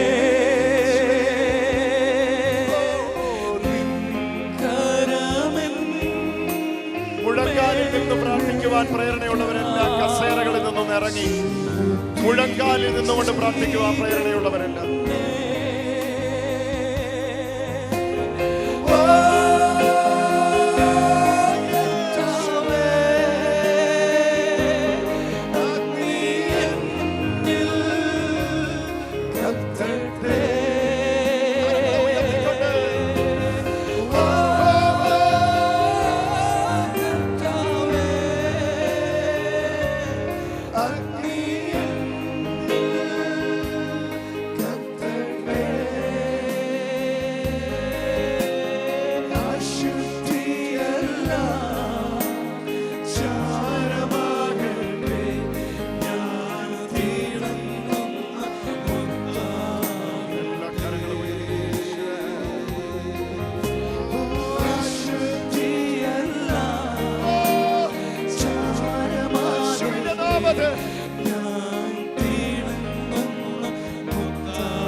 ഞങ്ങൾ ഓരോരുത്തരും ഇത്തിൽക്കണ്ണി പോലെ ഞങ്ങളെ പറ്റിപ്പിടിച്ച് നശിപ്പിക്കുന്ന സ്വയനീതിയുടെ ഇത്തിൽക്കണ്ണി പോലെ ഞങ്ങളെ പറ്റിപ്പിടിച്ച് നശിപ്പിക്കുന്ന കാർന്നു തിന്നുന്ന സ്വയനീതിയുടെ, അഹന്തയുടെ, അഹങ്കാരത്തിന്റെ, സ്വയാസ്തിക്യത്തിലെ സകലത്തെയും, ഞങ്ങളിൽ അടിഞ്ഞുകൂടി കിടക്കുന്ന സകലത്തെയും യേശുവേ അങ്ങയുടെ മനസ്സിനൊത്തവണ്ണം ഈ വചനത്തിലൂടെ അങ്ങ് രൂപാന്തരപ്പെടുത്തുന്നതിനായിട്ട് നന്ദി. ഈ സമയത്ത് എന്നോടൊപ്പം യഥാർത്ഥ ക്രൈസ്തവ ശിഷ്യരാകുവാൻ എന്നോടൊപ്പം പ്രാർത്ഥിക്കുന്ന മക്കൾക്ക് വേണ്ടി ഞാൻ പ്രാർത്ഥിക്കുന്നു. കർത്താവേ, യേശുവിലുള്ള ജീവിതം ദാരിദ്ര്യത്തിൻ്റെ ജീവിതമല്ല. യേശു ക്രിസ്തുവിലുള്ള ജീവിതം സമ്പന്നതയുടെ ജീവിതം തന്നെയാണ്. എന്നാൽ സമ്പന്നതയുടെ ഉത്തുംഗ ശൃംഗത്തിൽ നിൽക്കുമ്പോൾ അത് താഴേക്ക് ഇറങ്ങിച്ചെല്ലുവാൻ ഒരു വലിയ അവസരമാക്കി അങ്ങ് തരുന്നതാണെന്ന് ഞങ്ങൾ അറിയുന്നു. ഞങ്ങൾക്ക് കൃപ ലഭിച്ചത് അനേകരോട് കൃപ കാണിക്കുവാനാണെന്ന് ഞങ്ങൾ അറിയുന്നു. മുഴങ്കാലിൽ നിന്നുകൊണ്ട് ലോകമെമ്പാടും ഈ സമയത്ത് എന്നോടൊപ്പം ഈ ശുശ്രൂഷയിൽ പങ്കുചേരുന്ന ഓരോ മക്കളെയും ഞാൻ യേശുവിൻ നാമത്തിൽ അനുഗ്രഹിക്കുന്നു. തൃക്കൺ പാർക്കണമേ നാഥ. യേശുവേ, ഇതെന്റെ പ്രാർത്ഥനയാ കർത്താവേ. അങ്ങയുടെ മനസ്സിന്റെ പകർച്ച ഞങ്ങളിലേക്ക് ആഴമായി പകരണമേ. അങ്ങേ പോലാകാൻ ഞങ്ങളെ ആഴമായി പഠിപ്പിക്കണം.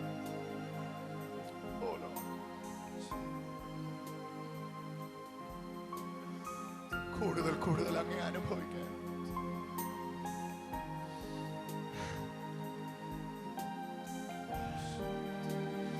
മറ്റുള്ളവരെ ശ്രേഷ്ഠരായിട്ട് എണ്ണാൻ എന്റെ കൂട്ടു സഹോദരി, എന്റെ കൂട്ടു സഹോദരനെ ശ്രേഷ്ഠനായിട്ട് എണ്ണാൻ ഞങ്ങളെ ആഴമായിട്ട് പഠിപ്പിക്കണമേ കർത്താവേ. യേശുവേ, യേശുവേ, യേശുവേ. Yes, Lord. യേശുവേ, യേശുവേ,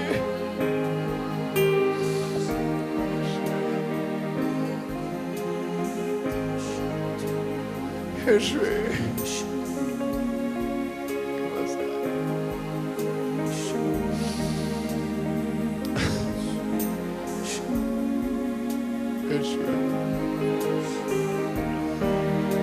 എന്നോടൊപ്പം ഈ ശുശ്രൂഷയിൽ പങ്കുചേരുന്ന ഓരോ മക്കളിലേക്ക് അവിടുത്തെ മനസ്സിന്റെ വലിയ പകർച്ച അവിടുന്ന് പകരണമേ.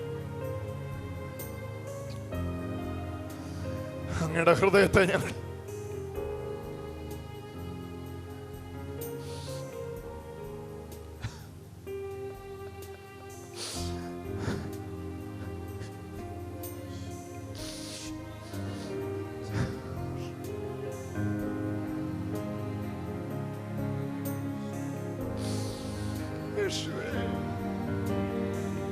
Lord,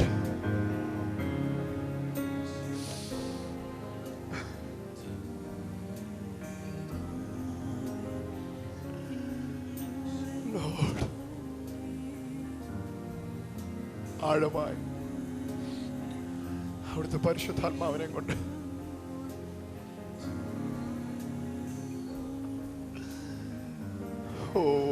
Lord Jesus, ഭയങ്കരമായിട്ട് കർത്താവ് ഹൃദയങ്ങളെ പകർന്നുകൊണ്ടിരിക്കുന്നു.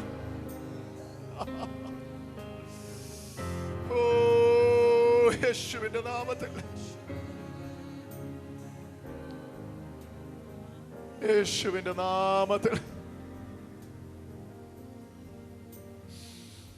യേശുവിന്റെ മനസ്സലിവ്.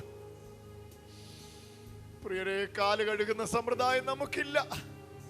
നമ്മൾ ആരുടെയും കാല് കഴുകണ്ട. പക്ഷെ ഇന്ന് ഹൃദയാന്തർഭാഗത്തെ വൈരാഗ്യങ്ങളെ വിട്ടുകള. നിങ്ങൾക്ക് വിരോധമുള്ളവരുടെ വീട്ടിൽ ചെല്ല്, ഒരേ പോയി വാരി ചുംബിക്ക്. എന്നാ നേടി വൈരാഗ്യം ഉള്ളി വെച്ചോണ്ട് നടന്നിട്ട് എന്ത് നേടി?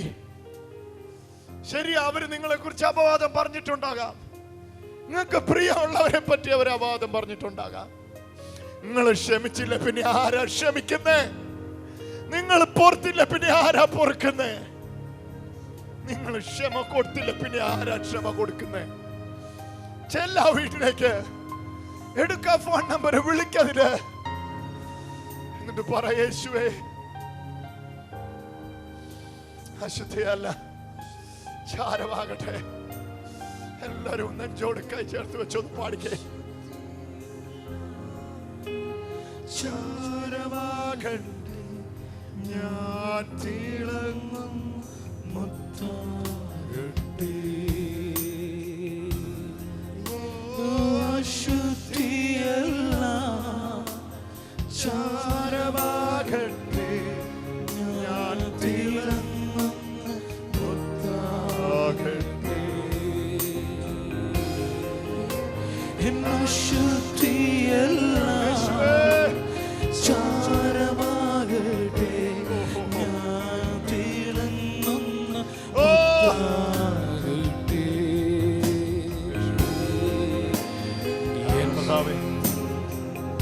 അങ്ങയുടെ ഹൃദയം ഞങ്ങൾക്ക് പകരുന്നതിനായി സ്തോത്രം. അങ്ങയുടെ മനസ്സുള്ളവരാക്കി ഞങ്ങളെ മാറ്റുന്നതിനായിട്ട് നന്ദി. Thank you Lord Jesus. ഇല്ലേ, എന്തോ ഒന്ന് കിട്ടിയ ഒരു ഫീലില്ലേ? ഇതാ ഞാൻ കഴിഞ്ഞ ആഴ്ച പറഞ്ഞേ, ഈ ആഴ്ച ഒരു സംതിങ് സ്പെഷ്യൽ ഉണ്ടെന്ന്. കിട്ടിയില്ലേ? കിട്ടിയവരൊന്ന് കരമടിച്ചൊന്ന് കർത്താവിനെ സ്തുതിച്ചേ. വാവ് ജീസസ്, ഹല്ലേലൂയ, ഹല്ലേലൂയ. നമ്മൾ അറിയത്തില്ല മിക്കവാറും നമ്മളിൽ ഇങ്ങനെ കാലഘട്ടത്തിൽ ഈ മത്സരബുദ്ധിയിൽ, നമ്മൾ ഈ അനുകരണത്തിൻ്റെ ഇതിൽ നമ്മൾ അറിയാതെ നമ്മളെ ഇങ്ങനെ കുറേ കൊള്ളരുതാത്തതെല്ലാം കയറി പിടിക്കും. എന്നിട്ട് നമ്മൾ വലിയ സ്വയാഭിമാനികളാകും. ഞാനെന്ന് പറഞ്ഞ ആരാന്ന് അറിയാവോ എന്നൊക്കെ ചോദിച്ചു കളയും. കൂടുതൽ വിവരങ്ങൾക്ക് സന്ദർശിക്കുക www.gracecommunityglobal.com.